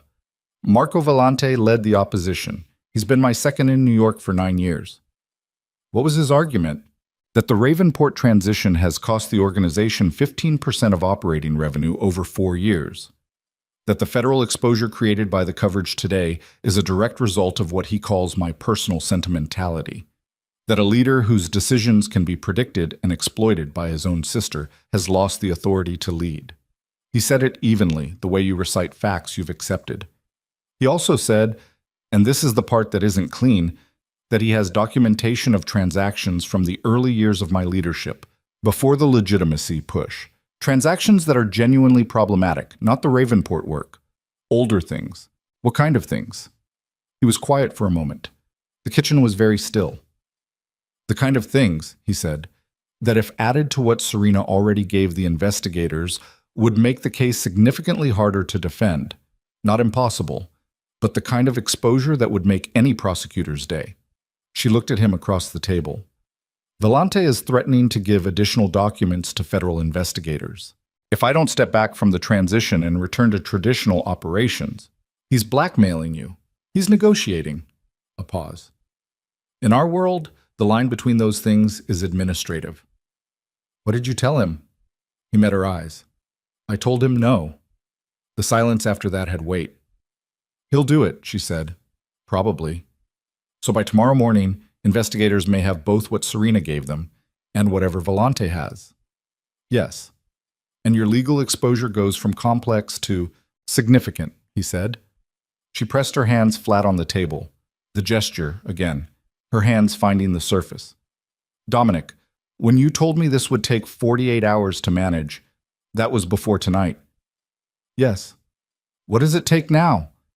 He was quiet for long enough that the kitchen clock became audible. An old clock, mechanical, the kind that ticked. Honestly? He looked at her, really looked. The composed man, the careful man, the man who had been managing situations for 20 years was sitting across a kitchen table from her and looking at her like someone who had run out of managed positions. I don't know. She had never heard him say those 3 words in that order. There's something else, he said. Tell me. Vellante said something at the end of the meeting, after the vote, when people were leaving. He came to me privately. He stopped. His jaw worked once. He said that your name being in the coverage wasn't an accident. She felt something drop in her chest. What do you mean? He said the source that gave your name to the journalist, the source that characterized you as a knowing beneficiary, wasn't from Serena's documents. Serena's documents didn't include your name. She told you the documents were accurate and the framing was selective, and that's true. But your name specifically, the characterization of you as complicit, came from a different source. The kitchen clock ticked. Vellante, she said. He wanted leverage. Your name in the story gives him leverage over me. He said it flatly, with no inflection at all, which was worse than anger would have been. He knew that if you were implicated, I would... He stopped. You would what? He looked at her. Make decisions based on protecting you rather than protecting the organization. She absorbed this, the whole shape of it. Serena, who had blown up her brother's legitimacy push out of love and fear. Vellante, who had inserted Vivian's name into a federal story to use her as a lever against the man she was sitting across from. And Dominic, who had spent 2 years building a city around a woman he'd never asked to stay, and who now had his own second using that fact as a weapon. She thought about Serena's words in the diner. Whether he solved you. She thought about Diane Chen saying serious problem. She thought about her father saying, I keep waiting for it to fall apart. I need to know something, she said, and her voice came out steady, which surprised her. And I need you to tell me the truth. Yes. The transactions Vellante has, the older ones, the pre-legitimacy ones, are they what he says they are? He didn't look away. Some of them.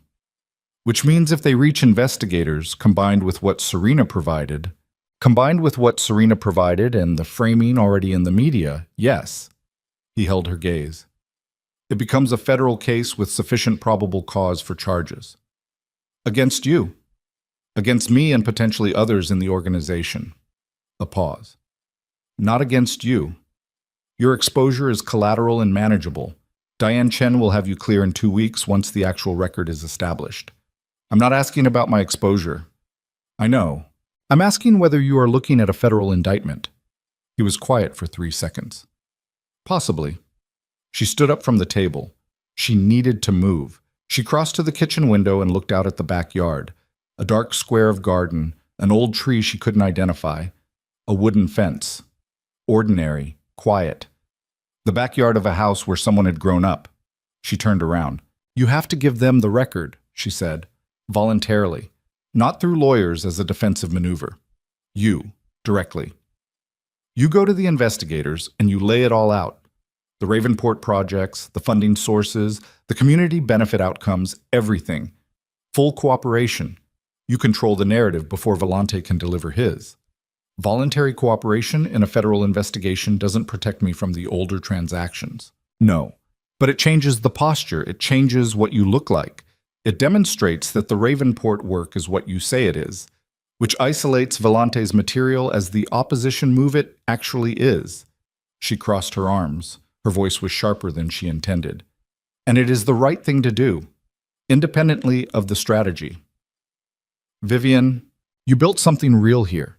She heard her own voice, didn't soften it. You built something real, and you built it the right way, and you built it without taking credit for it, which means the record exists somewhere, and it is true, and it needs to be the version that stands. You don't get to let Volante bury it because you're afraid of what comes next for you personally. He looked at her from across the kitchen. The old clock ticked. Outside, Ravenport was dark and quiet and going about its night. If I do this, he said slowly, it becomes a public record. Everything. My history with this organization. What I did before the transition. What I did to build the capital that funded all of it. Everything the Ravenport work was built on top of. Yes. It changes what I am, in the public record, permanently. Yes.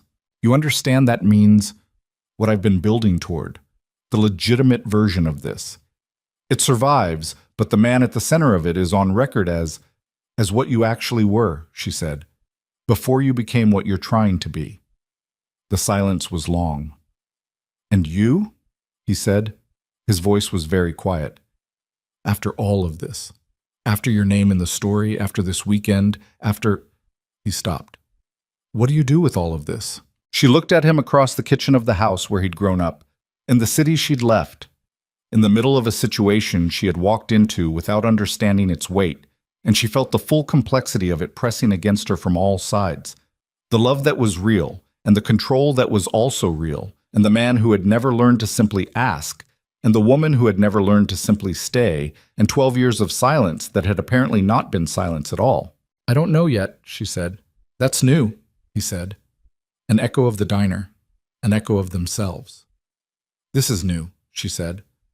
Her phone buzzed. She looked at it. A news alert. She read the headline and went completely still. She turned the phone and showed it to him. Breaking.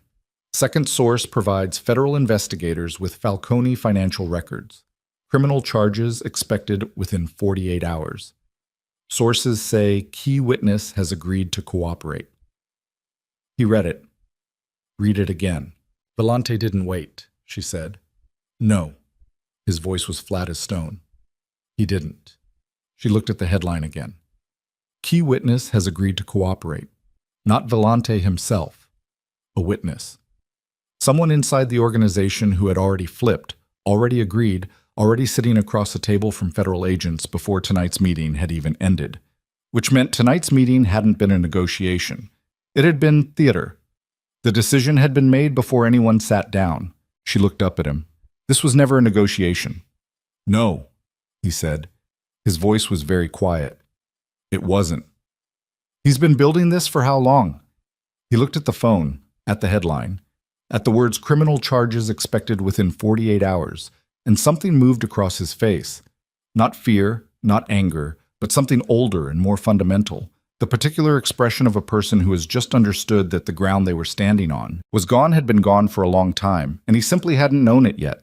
He moved first, not fast, not the explosive movement of a man in a crisis film, just a deliberate economical pushback from the table, standing, already reaching for his phone with the particular efficiency of someone who had run emergencies before and knew that the first 30 seconds mattered more than the next 30 minutes.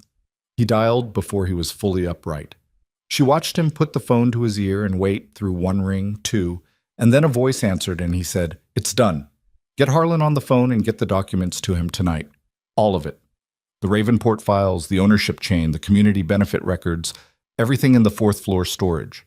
Tell him it's voluntary disclosure, full cooperation, and I want to be sitting in front of whoever is running this investigation by 9 tomorrow morning." A pause. "I don't care what time it is. Do it now." He hung up. He looked at her across the kitchen. "You were right," he said, "about voluntary disclosure. I know. I'm not doing it because it's strategic. I know that too." He put the phone in his jacket pocket. "I need to make 2 more calls. Then I need to go." "Go where?" "There are 3 properties in the east side that Volante's people could move against tonight if they think the organization's structure is unstable. I need to make sure they're secured." He said it the way he said everything operational. Flat, precise, already 3 steps ahead. Not violently, just present, bodies I trust, holding positions. And Vellante himself? He's made his move.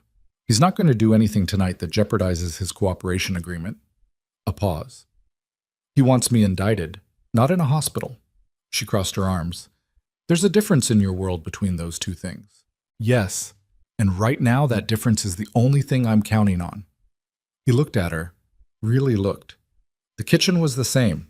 The old clock, the wooden table, the dark garden outside the window.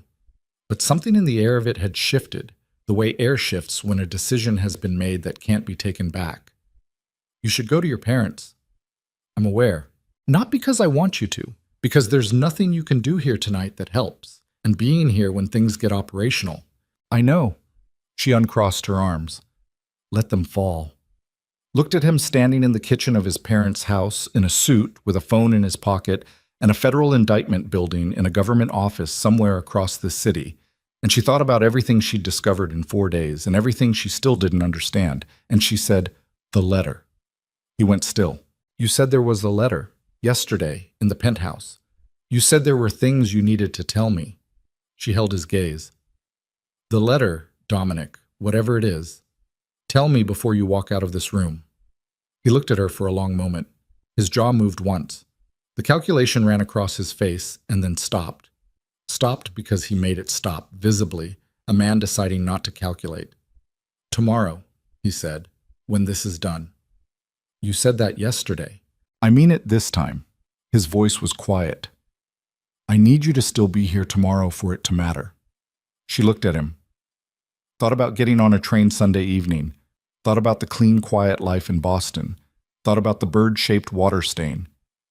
I'll be here, she said. He walked out of the kitchen. She heard the front door open and close. She stood alone in the kitchen of the house where he'd grown up and listened to the old clock tick and breathed. Then she picked up her phone and called her mother and said she was on her way home. She didn't sleep. Not really. She lay in the room with the water-stained bird and watched the ceiling and listened to Ravenport breathe outside the window. Sirens twice, distant, the particular nighttime sound of a city that was mostly quiet but never completely. And she turned the shape of things over and over until the turning stopped producing new information and became just movement for its own sake. At 5:43, she got up. She showered, she dressed. She went downstairs and made coffee in her parents' kitchen, the new kitchen with its solid countertops, and she stood at the window while it brewed and looked at Carver Street in the early light. Her mother came down at 6:15, saw Vivian at the window. Didn't say anything immediately, poured herself a cup of the coffee and stood beside her daughter, and they both looked at the street. You didn't sleep, her mother said. No. Is it bad? Vivian thought about the federal story, about her name in the 4th paragraph, about Diane Chen saying serious problem, and about Vellante's cooperation agreement, and about 48 hours that were already 30 hours gone. It's complicated. Does it involve Dominic Falcone? She looked at her mother. Ellen Mercer was looking at the street, both hands around her mug, her face doing the particular thing it did when she already knew the answer to the question she was asking and was just waiting for someone to say it out loud. Yes, Vivian said. Are you safe? Yes. Is he? She thought about that. He's trying to be. Ellen nodded once, slowly. He fixed the house, she said. I know you know. I know your father doesn't know the full story yet, but I've known for about a year. She took a drink of coffee. When I was in the hospital, the second time, the serious one, there was a woman from the billing department who came to my room and told me there'd been an error in the insurance processing and that my bills were fully covered. She had papers. Everything looked right. I signed them. And you knew it wasn't the insurance. I knew something was off. I chose to sign them. She looked at Vivian. That's a choice I made. Every time something happened, the house, the kitchen, your father's job, I made the choice not to look too hard, because we were okay finally. We were okay. Her voice was steady. And I knew that if I looked too hard, I would find something that would make your father feel diminished, and I wasn't going to let that happen. Vivian looked at her mother for a long time. He should have asked. Yes. Ellen held her gaze. He should have. But I'm 60 years old and I've watched a lot of people love badly because they didn't know how to love well. And I'll tell you something, bad love that actually shows up is rarer than people pretend. She turned back to the window. What are you going to do? I don't know yet. You do know, her mother said. You just haven't decided whether it's the smart thing. Vivian looked at her coffee. Maybe it isn't the smart thing. Smart things are very boring, her mother said, with a serenity that shouldn't have been funny and was anyway. Drink your coffee. Something is going to happen today, and you need to be awake for it. Her phone buzzed on the counter. Dominic. A text. Meeting with investigators set for 9 a.m. Harlan has the files. I need you there. She stared at the text. Then, not as a witness, as the person who built the record. Harlan needs someone who can explain the documentation clearly. He needs you. Another pause, then a third message, which was the one that was different from the others, different from any message she'd ever gotten from him because it didn't manage or direct or calculate. I need you. She set the phone down on the counter, picked up her coffee, drank it, set it down. I have to go, she said. Her mother nodded like she'd been waiting for it. Harlan Doyle was 62, silver-haired, and radiated the specific energy of a man who had spent 40 years being the smartest person in very difficult rooms and had made a kind of peace with it. He met Vivian in the lobby of his firm's Ravenport office at 8:15 and looked at the legal pad she was carrying and said simply, "Good, walk me through it." She walked him through it for 30 minutes. The project files, the ownership chain, the funding flows, the community benefit outcomes. He asked 8 questions, all of them sharp, all of them the right questions. She answered 7 of them with certainty and told him she needed to pull an additional document for the 8th. The 8th one matters, he said. I know, give me 20 minutes. He gave her his assistant's computer and she spent 19 minutes locating the supplementary funding document she needed in the digital archive Dominic's office had given her access to the day before. She found it, printed it, walked it back to Harlan. He read it, nodded once. This establishes the community benefit agreement predates the federal investigation timeline by 16 months, he said. That's significant. That's the point.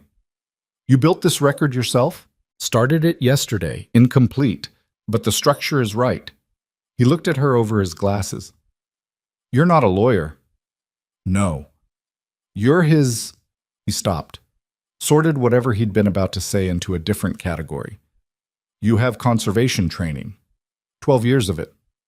You read damaged material and figure out what it actually is. Yes? He took the legal pad. Sit down. We have 40 minutes. What? The federal building was 6 blocks from Harlan's office, and they walked it because Harlan believed in walking to difficult meetings.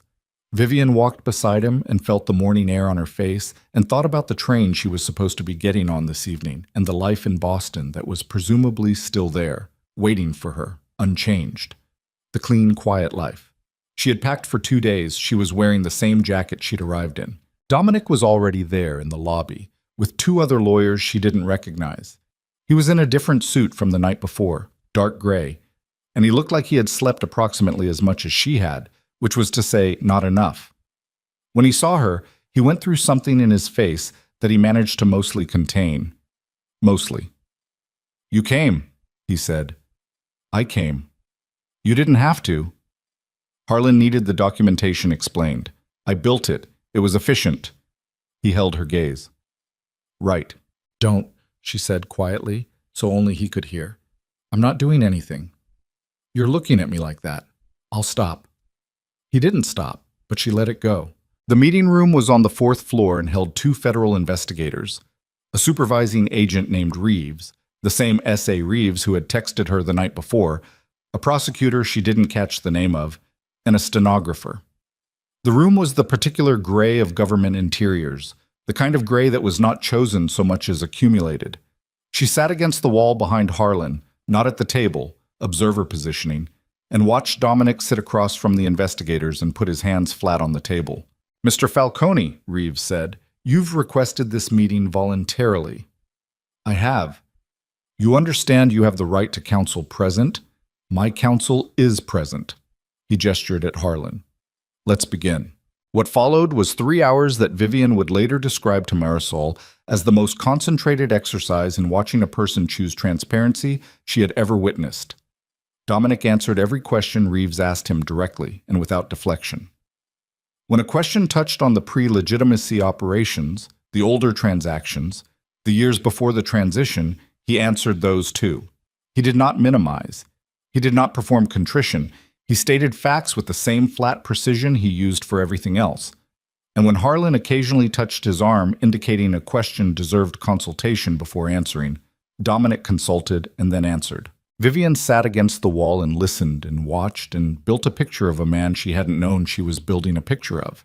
The years he described, the early years, the consolidation years, the years when the Falcone name meant something specific in certain conversations. She had known the edges of them. She had not known the interior. She was learning it now, in a government room with gray walls from the man himself, who was choosing to say it out loud with a stenographer recording every word. At the 90-minute mark, Reeves set down his pen. Mr. Falcone, the Ravenport Community Development Projects, the housing, the commercial development, the neighborhood reinvestment. Our initial characterization of those transactions was incorrect, Dominic said. I know that. That's why I'm here.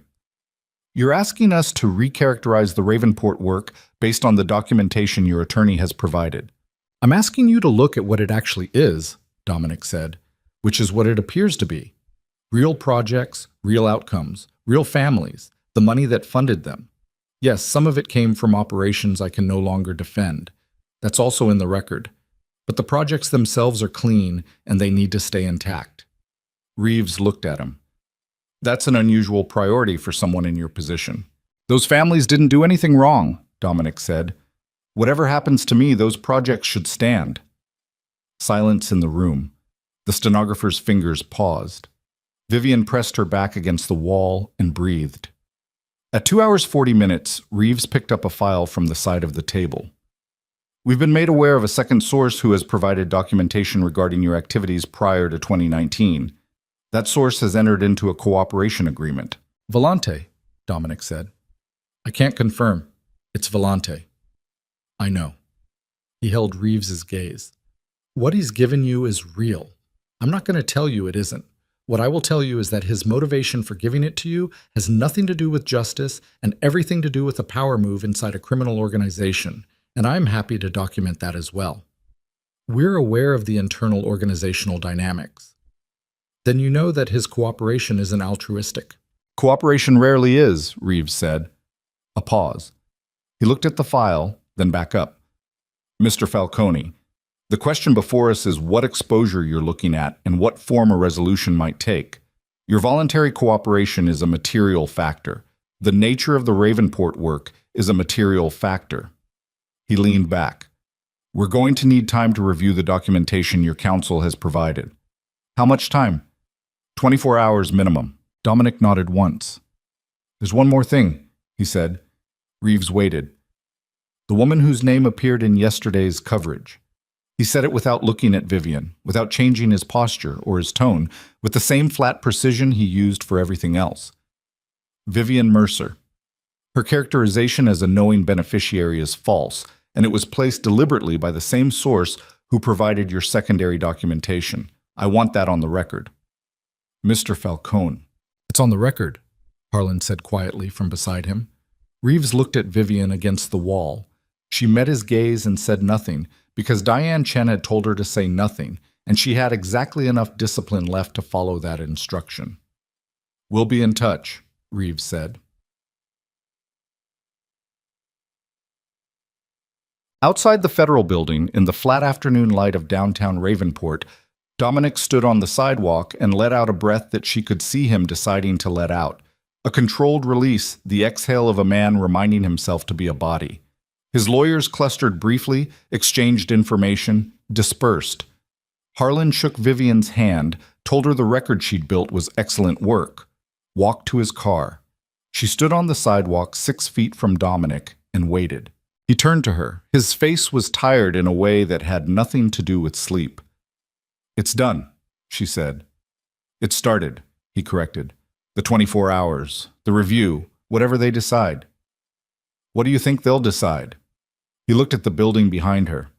There will be charges, the pre-legitimacy transactions are documented, and I acknowledged them. Harlan thinks we can negotiate the scope.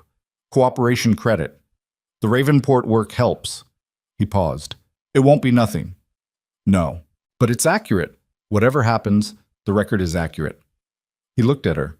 That's what you said. That the record has to be the version that stands. Yes. I listened to you. I know.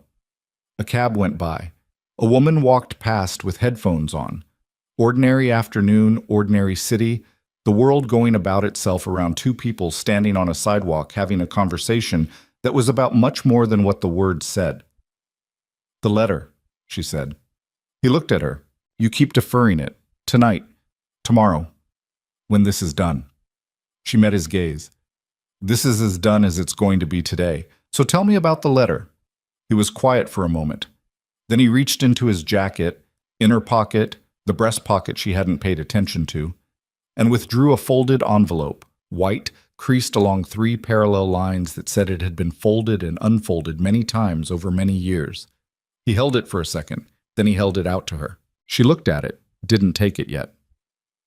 I wrote it the night you left, he said. The bus station. I went home and I wrote it, and I sealed it, and I kept it. A pause. I've thought about sending it probably 200 times. Why didn't you? Because I didn't know what I wanted the answer to be. He held it steady, the envelope between them, 12 years in a piece of paper. And because by the time I knew what I wanted the answer to be, I'd already done all of this. He gestured, vague and encompassing, meaning the city, the projects, the whole architecture of what he'd built. And I was afraid that if you read it, you'd see it as manipulation, as setup, as another version of deciding what you needed. She looked at the envelope. Her name was on the front in his handwriting, 12 years old, the ink slightly faded. Vivian. Just that. She took it. She didn't open it. She held it with both hands and looked at it and felt the weight of 12 years and 4 days and the particular density of things that had been kept. Serena called it a prison, she said. What you were building.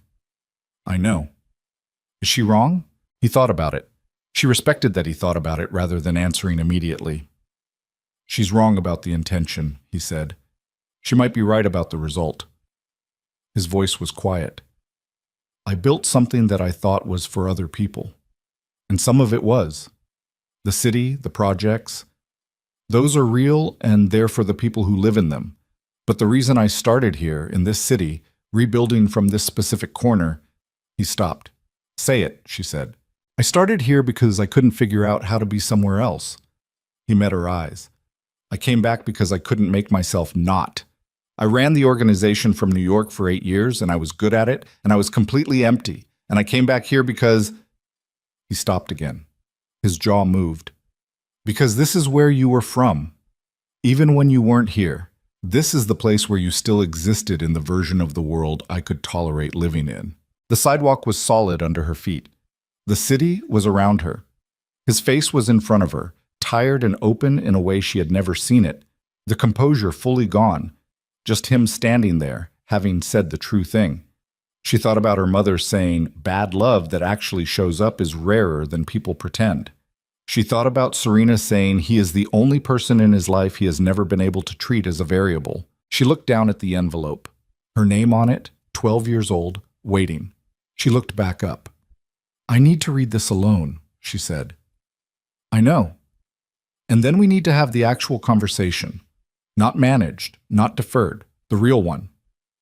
Yes. She put the envelope in her jacket pocket, felt the rectangle of it against her ribs. Where will you be? Here. He meant the city. He meant he wasn't going anywhere. He meant something else underneath both of those things that she didn't need him to say because she could already hear it. She turned and walked. Not away. She was done with away. Toward her parents' house, toward the room with the water-stained bird, toward the quiet that would let her open an envelope and read 12 years of the things she'd been calling indifference and learning, day by day in this city, was nothing of the kind. She was half a block away when she heard him call her name. She stopped, but didn't turn. Whatever the letter says, he called. His voice was steady and rough and carrying across the afternoon like something that had needed to travel a long distance. The answer I was afraid of knowing. I know it now. She stood still. I want you to stay, he said. She held the envelope against her ribs with one hand inside her jacket, felt her own heartbeat against it. She didn't answer yet. She kept walking, but she did not walk toward the train station. She walked toward home, which was not Boston, which she had known since approximately the moment she stepped off the train 4 days ago and smelled the river and the diesel and the particular unnamed something that was older than both. And the envelope was in her pocket and the letter was inside it. And somewhere across the city, a man was standing on a sidewalk watching her go, and for the first time in 12 years, he had stopped building things around her absence and simply said the true thing out loud. She was half a mile from Carver Street when her phone rang. She looked at it. Expected Dominic, expected Harlan or Diane or Marisol. It was a number she didn't recognize, local area code. She answered, Ms. Mercer. A man's voice. Calm, unhurried, the particular calm of someone who hadn't had to hurry in a long time. My name is Carlo Vellante, Marco's father. A pause. I believe you've become quite important to a situation I've been watching develop, and I think it would be worth your time to hear some things that my son neglected to tell the federal investigators this morning. Another pause. Brief, precise. Things about how this situation actually started, and who made the first call to whom. His voice didn't change pitch or temperature. Ms. Mercer, the cooperation agreement my son signed this morning protects him from prosecution. It does not protect him from the truth. A pause.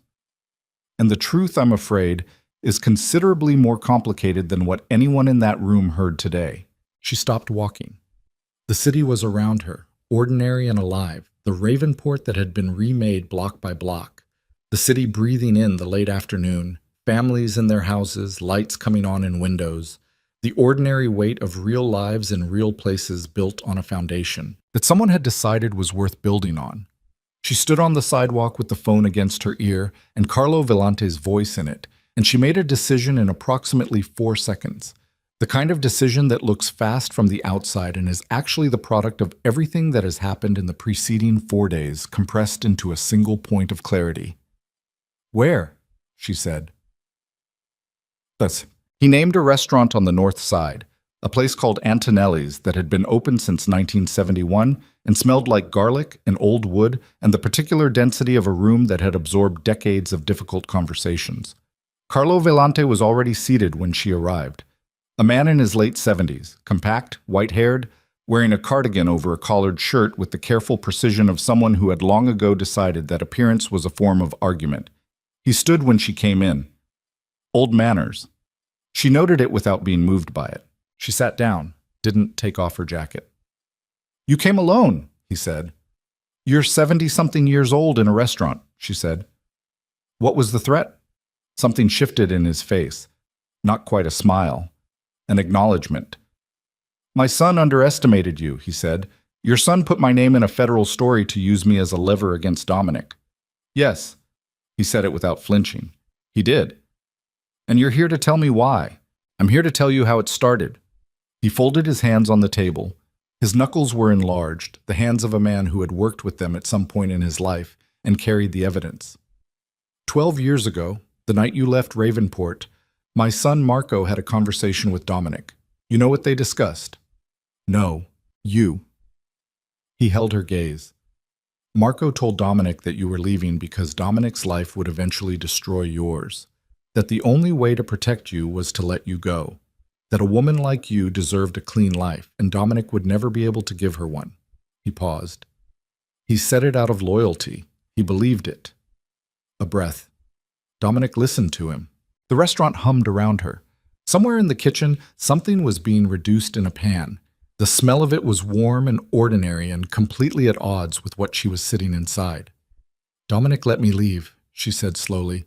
Because Marco told him to. Marco told him it was the right thing. And Dominic, who was 23 and had just taken over a criminal organization and was genuinely terrified of what that meant for people he loved, believed him. Carlo's voice was steady, factual, the voice of a man delivering a verdict he'd been sitting with for a long time. He never told you he loved you enough to fight for you. He let you walk onto that bus because my son convinced him that walking away was the same thing as protecting you. She sat with that. The envelope was still in her jacket pocket. She could feel the edge of it. And now, she said, 12 years later, your son is trying to destroy him. Marco has been afraid of Dominic's transition for 2 years, Carlo said. The legitimacy push threatens everything Marco built his position on. My son is not a builder. He is a consolidator. He understands power in its traditional form, and the traditional form was working. He looked at his folded hands. When the opportunity came, the federal investigation, the media coverage, the vulnerability, he moved without consulting me. He looked up. I want you to understand that I did not know he had placed your name in the coverage until this morning. Why does that matter to me? It matters, Carlos said, because my son told Dominic 12 years ago to let you go, and now he is trying to use you to finish Dominic entirely. And I am not willing to let the same lie do damage twice. His voice didn't rise, didn't need to. What I know about the origin of the cooperation agreement, who approached whom first, what was promised, what was offered before any federal contact was made, that information changes the legal character of Marco's cooperation significantly. She understood then. He solicited it, she said. Marco went to them. They didn't come to him. He made contact 8 months ago, through an intermediary, before the media strategy, before Serena's documents, before any of this became public. He held her gaze. A cooperation agreement entered into proactively, for the purpose of eliminating a competitor, carries different legal weight than one entered into in response to a genuine investigation. You're willing to provide that to Harlan Doyle. I'm willing to provide it to anyone who needs it. He paused. With one condition. What condition? No condition on the legal matter, he said. None. That is offered freely because it is the truth, and because I am tired of watching lies metastasize. He looked at her steadily. The condition is personal. It is only for you. She waited. Read the letter, he said. She stared at him. He wrote it the night you left, Carlo said. I know because I was in the next room. I watched him write it for 2 hours. I watched him seal it. I watched him carry it for 12 years. His voice was quiet, old, the voice of a man who had watched many things and was making an accounting. I don't know what it says, but I know what it cost him not to send it. And I think you should know what you are deciding not to come back to before you decide what you're doing now. She put both hands flat on the table. The gesture, finding the surface. You loved him, she said. He was the closest thing I had to a second son. He held her gaze without apology. Marco is my blood, but Dominic was my choice, and I made the mistake of letting my blood make a decision that wasn't his to make. He paused. That mistake compounded for 12 years. I'm trying to stop the compounding. She stood up, picked up her jacket. Send everything to Harlan Doyle tonight, she said. His number is publicly listed. It will be there within the hour. She looked at him one more time, the old man in the cardigan with his enlarged knuckles and his accounting, and then she walked out of Antonelli's into the night air of Ravenport and stood on the sidewalk and put her hand in her jacket pocket and felt the envelope and started walking. She read it in her parents' kitchen. Alone, her mother and father already upstairs, the house quiet around her, the new kitchen with its solid countertops, the overhead light making a warm circle on the table. She sat down and put the envelope in front of her and looked at it for approximately 30 seconds, and then she opened it. The letter was 4 pages, handwritten, the handwriting of a 23-year-old who had learned to write with the careful precision of someone who knew words were dangerous and wanted to use them accurately. The ink was faded at the folds. Some of the lines were uneven, written fast, written under pressure, written by someone who was doing the thing and didn't have time to manage how it looked. She read it slowly. She read it twice. She was not going to put its contents on record anywhere, not because they weren't significant, but because they were his. Because a man who had carried a letter for 12 years without sending it had not been offering it for the public record, but for her, specifically, the one person it was addressed to. What she could say, after reading it, was this. He had known. He had known on the night she left exactly what he was losing and exactly why he was letting her go. And the reason he was letting her go was that Marco Volante had told him something that was true in form and false in essence. And Dominic, at 23, carrying his first year of leadership on a frame that wasn't yet strong enough, had believed it because it was easier than believing he deserved to ask her to stay. The last paragraph of the letter was 7 lines. She read those 7 lines 4 times. Then she folded the letter back into its envelope, carefully, along the original crease lines, the way she would fold a document that needed to be preserved. She set it on the table, put her hand flat on top of it, breathed. She sat in the kitchen for a while. The house settled around her. Upstairs, she could hear the faint sound of her father's television, the late news, her mother moving in the hallway, the ordinary sounds of a family being okay in a house that had been fixed by hands that never asked for thanks. She picked up her phone. She called him. He answered on the first ring. She said, "I read it." The silence lasted exactly long enough for her to understand what it cost him to wait through it. "Okay," he said. "We need to talk," she said. "In person, tomorrow. Not in your building and not in a federal conference room." "Where?" "The harbor," she said. "The bench near the old fish market, 7 in the morning. I'll be there." She hung up, went upstairs, lay down on the bed under the water-stained bird, and stared at the ceiling and let herself feel the full weight of 12 years of distance that had been, on his end, 12 years of presence. Felt the grief of it, the specific grief of time that cannot be recovered, of a version of her life that had not happened because a young man had listened to wrong counsel, and a young woman had walked away without knowing he had wanted her to turn around. She let herself feel it without performing it, without managing it, just lying there in the dark under the bird-shaped stain with the feeling moving through her the way real feelings move. Not dramatically, not in the shape that stories give them, but quietly and completely, like weather. She slept. He was already at the bench when she arrived at 10 minutes to 7. She had expected this. She walked down to the harbor with her hands in her jacket pockets, the morning cold and clear, the water catching the early light in flat silver sheets, and she sat down beside him, and they both looked at the harbor for a while without speaking.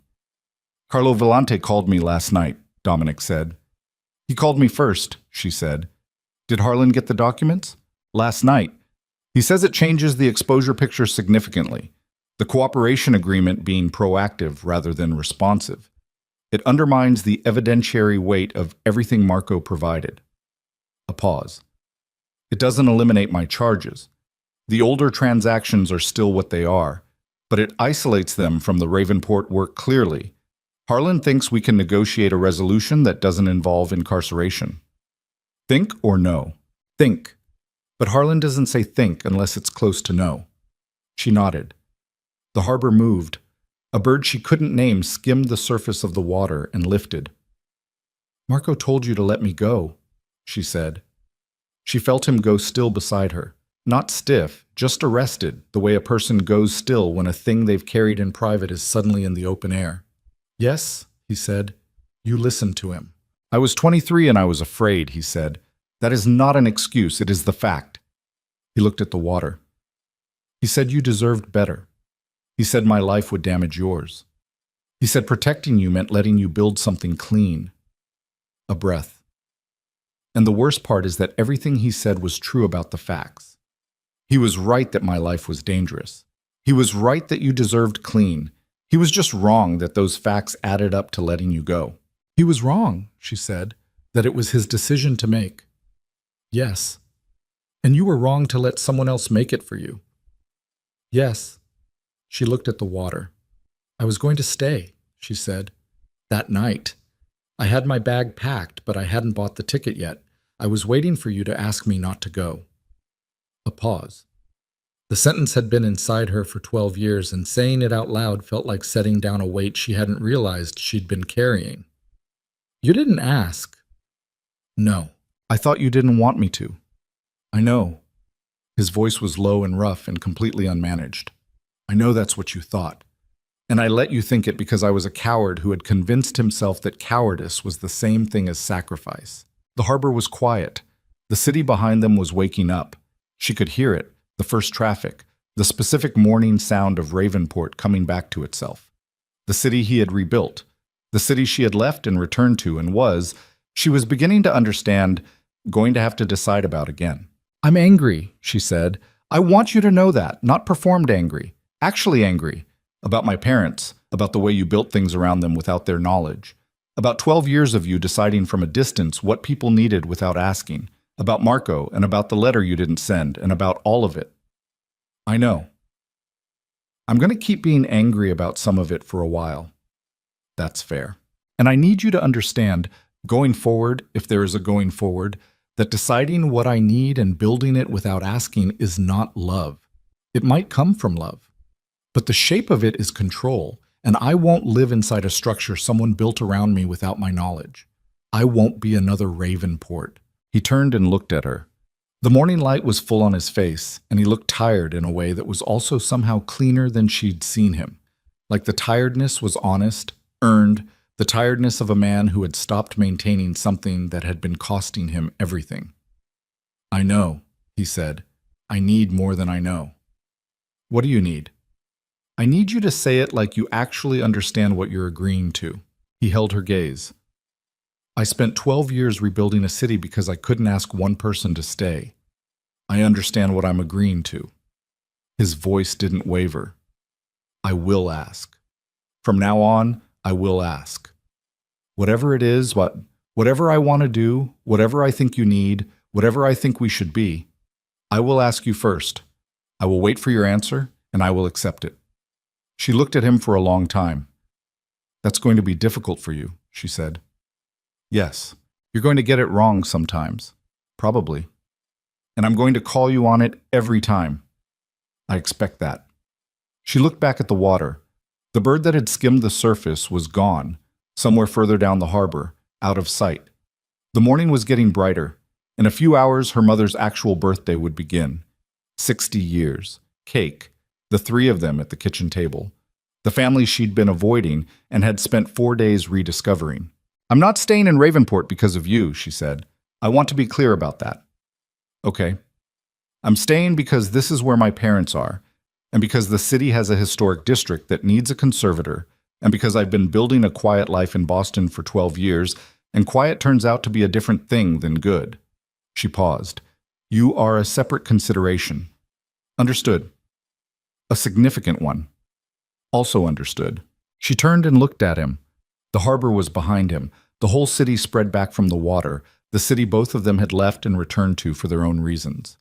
The art center and the housing tower and the brewery and the old ironworks and the 7 houses with new windows and the family on Carver Street that had been quietly held together by hands that never took credit. All of it real. All of it there. All of it complicated in the way that real things are complicated, without apology. 2 conditions, she said. Tell me. My parents get the full truth. From you, in person. Not a managed version, not through lawyers or charitable framing. You sit down with my father and you tell him exactly what you did and why, and you let him respond however he responds. He absorbed this. She watched him absorb it, watched him sit with the prospect of Thomas Mercer's response, which would be considerable, and decide not to flinch from it. Yes, he said.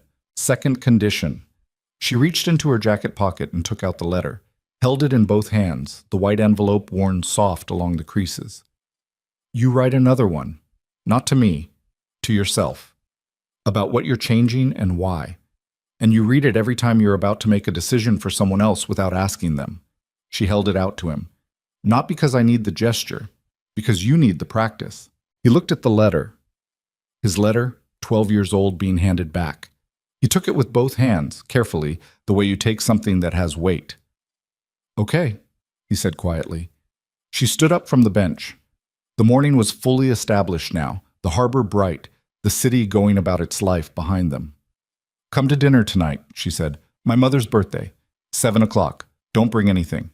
She paused. Except whatever you're going to say to my father. Have that ready. Vivian, 7 o'clock, she said.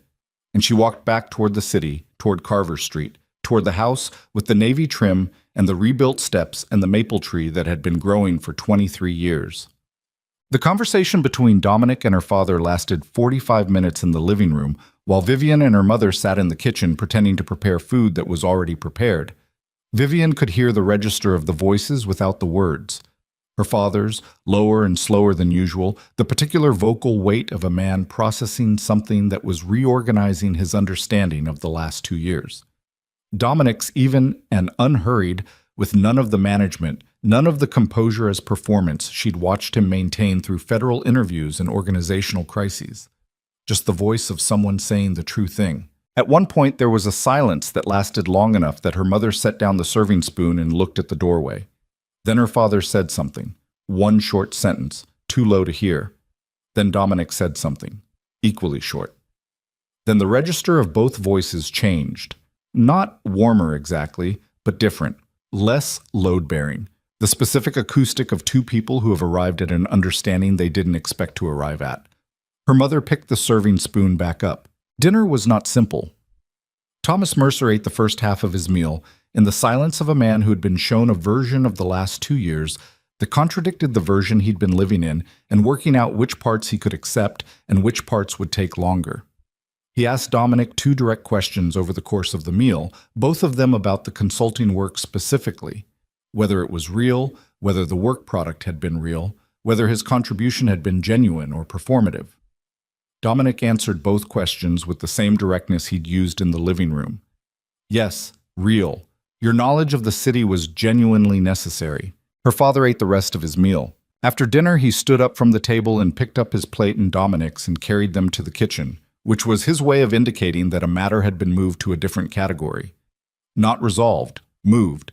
He would work the rest of it out privately, in his own way, over weeks and months, and the working out would look like his father's return to a kind of dignity that had been quietly restored to him and that he was only now learning the provenance of. Ellen brought out the cake. 60 candles was impractical, and she had used 10 instead, arranged in a circle, and the light of them was warm and domestic and completely ordinary, and Vivian sat at the table with her parents, and the man she had left and returned to and watched her mother make a wish she didn't share and blow out every candle in one breath. Later, after her father had gone upstairs and her mother had followed, Vivian walked Dominic to the front door. They stood on the porch in the April night, the city quiet around them, the maple tree solid in the front yard. "Serena," she said. "I know." He looked at the street. "She called me this morning. She wanted to— apologize is not quite the right word. She wanted to explain." "What did you say?" "I said I'd heard her explanation at the diner and that I understood her reasoning and that I was angry and that I needed time." "Is the anger real?" "Yes." He paused. "So is the understanding. Both things." He looked at her. "She's leaving the organization. She told me this morning. She's been offered a position with a corporate consulting firm in Chicago, and she's taking it." He was quiet for a moment. "I think she's been trying to leave for a year and didn't know how to do it without destroying something on her way out. She destroyed several things." "Yes." A pause. "But she also pointed you at evidence that saved the Ravenport projects. And she called you instead of a stranger because somewhere in the calculation she knew you were the person who would handle it right." He looked at the maple tree. "She is a complicated person who loves badly. She's not the only one in this story who qualifies." Vivian looked at him. At the tired, open face of a man who had stopped performing being something and was just being it. "The charges," she said. "What happens?" "Harlan is in negotiation. There will be an agreement. There will be a record. There will be a period of consequence." He said the word without drama. "I've accepted that." "What kind of consequence?" "Fines. Restrictions on certain business activities for a defined period. Possibly supervised probation of the organizational structure." He paused. "Not incarceration. Harlan is confident of that, based on the cooperation credit and the Ravenport documentation and what Carlo Vellante provided." "And the organization?" "The transition continues," he said.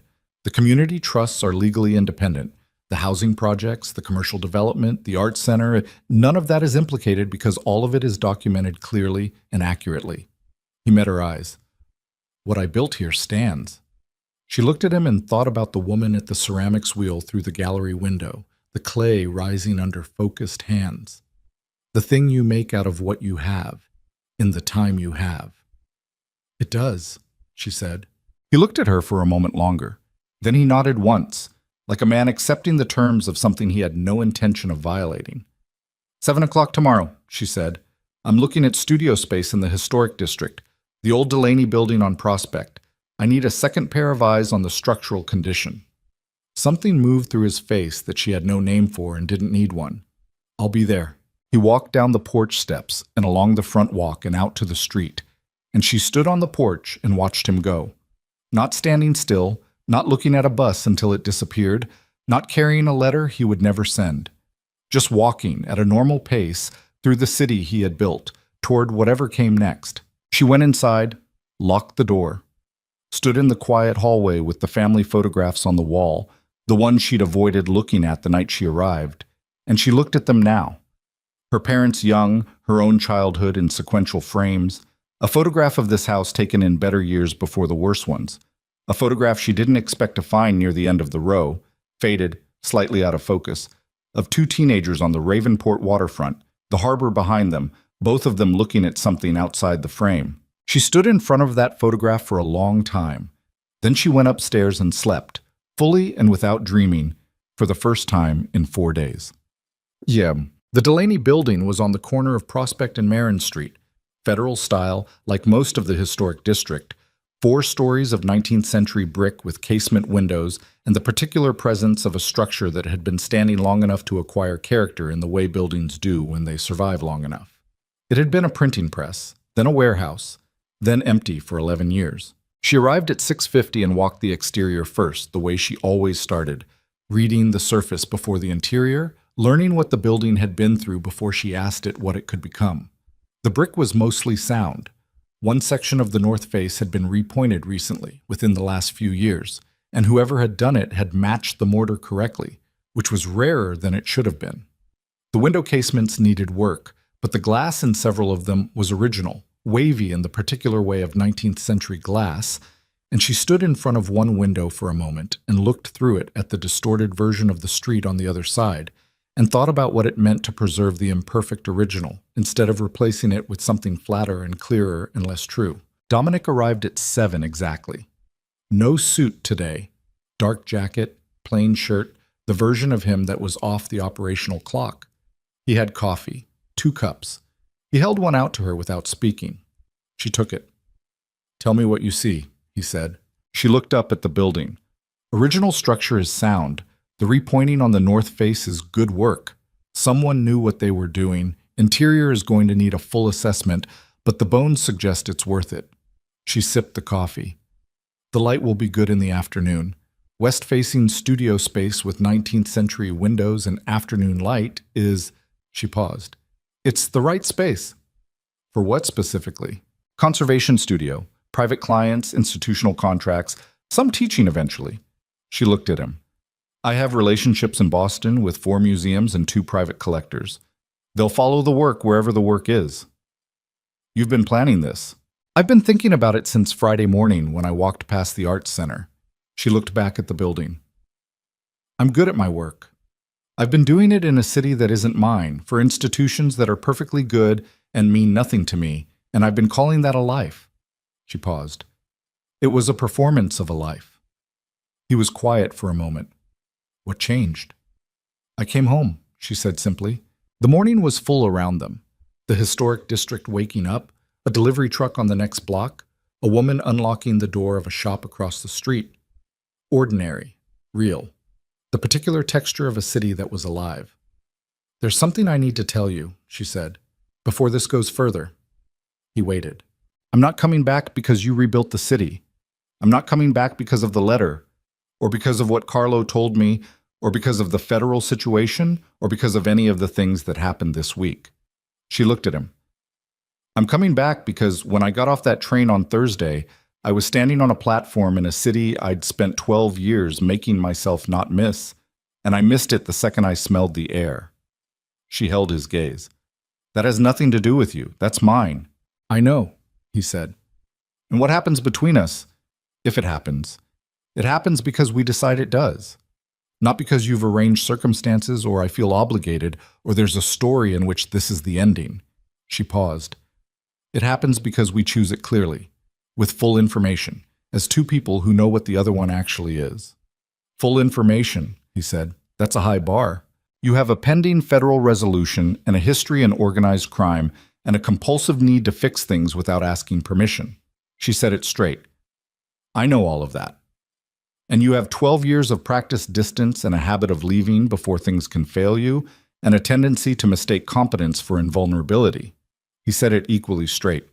She looked at him. We're a disaster. Probably. On paper.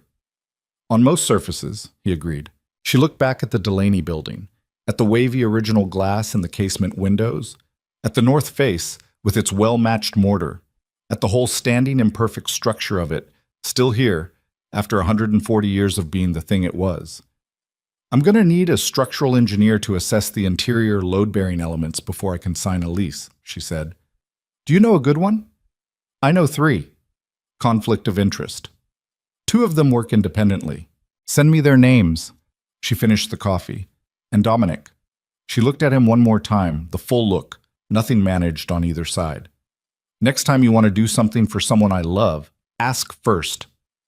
Yes, he said, like a man who had decided to say it and meant it and was going to say it every time it needed to be said, for as long as it needed to be said. She handed him the empty cup, turned toward the building entrance. Coming? She said. He fell in beside her. 2 weeks later, Vivian signed the lease on the 3rd floor of the Delaney building. The space got afternoon light through wavy 19th century glass, exactly as she'd predicted. She spent the first week cleaning it herself, the way she always started new spaces, alone, by hand, building her understanding of the place through the work of preparing it.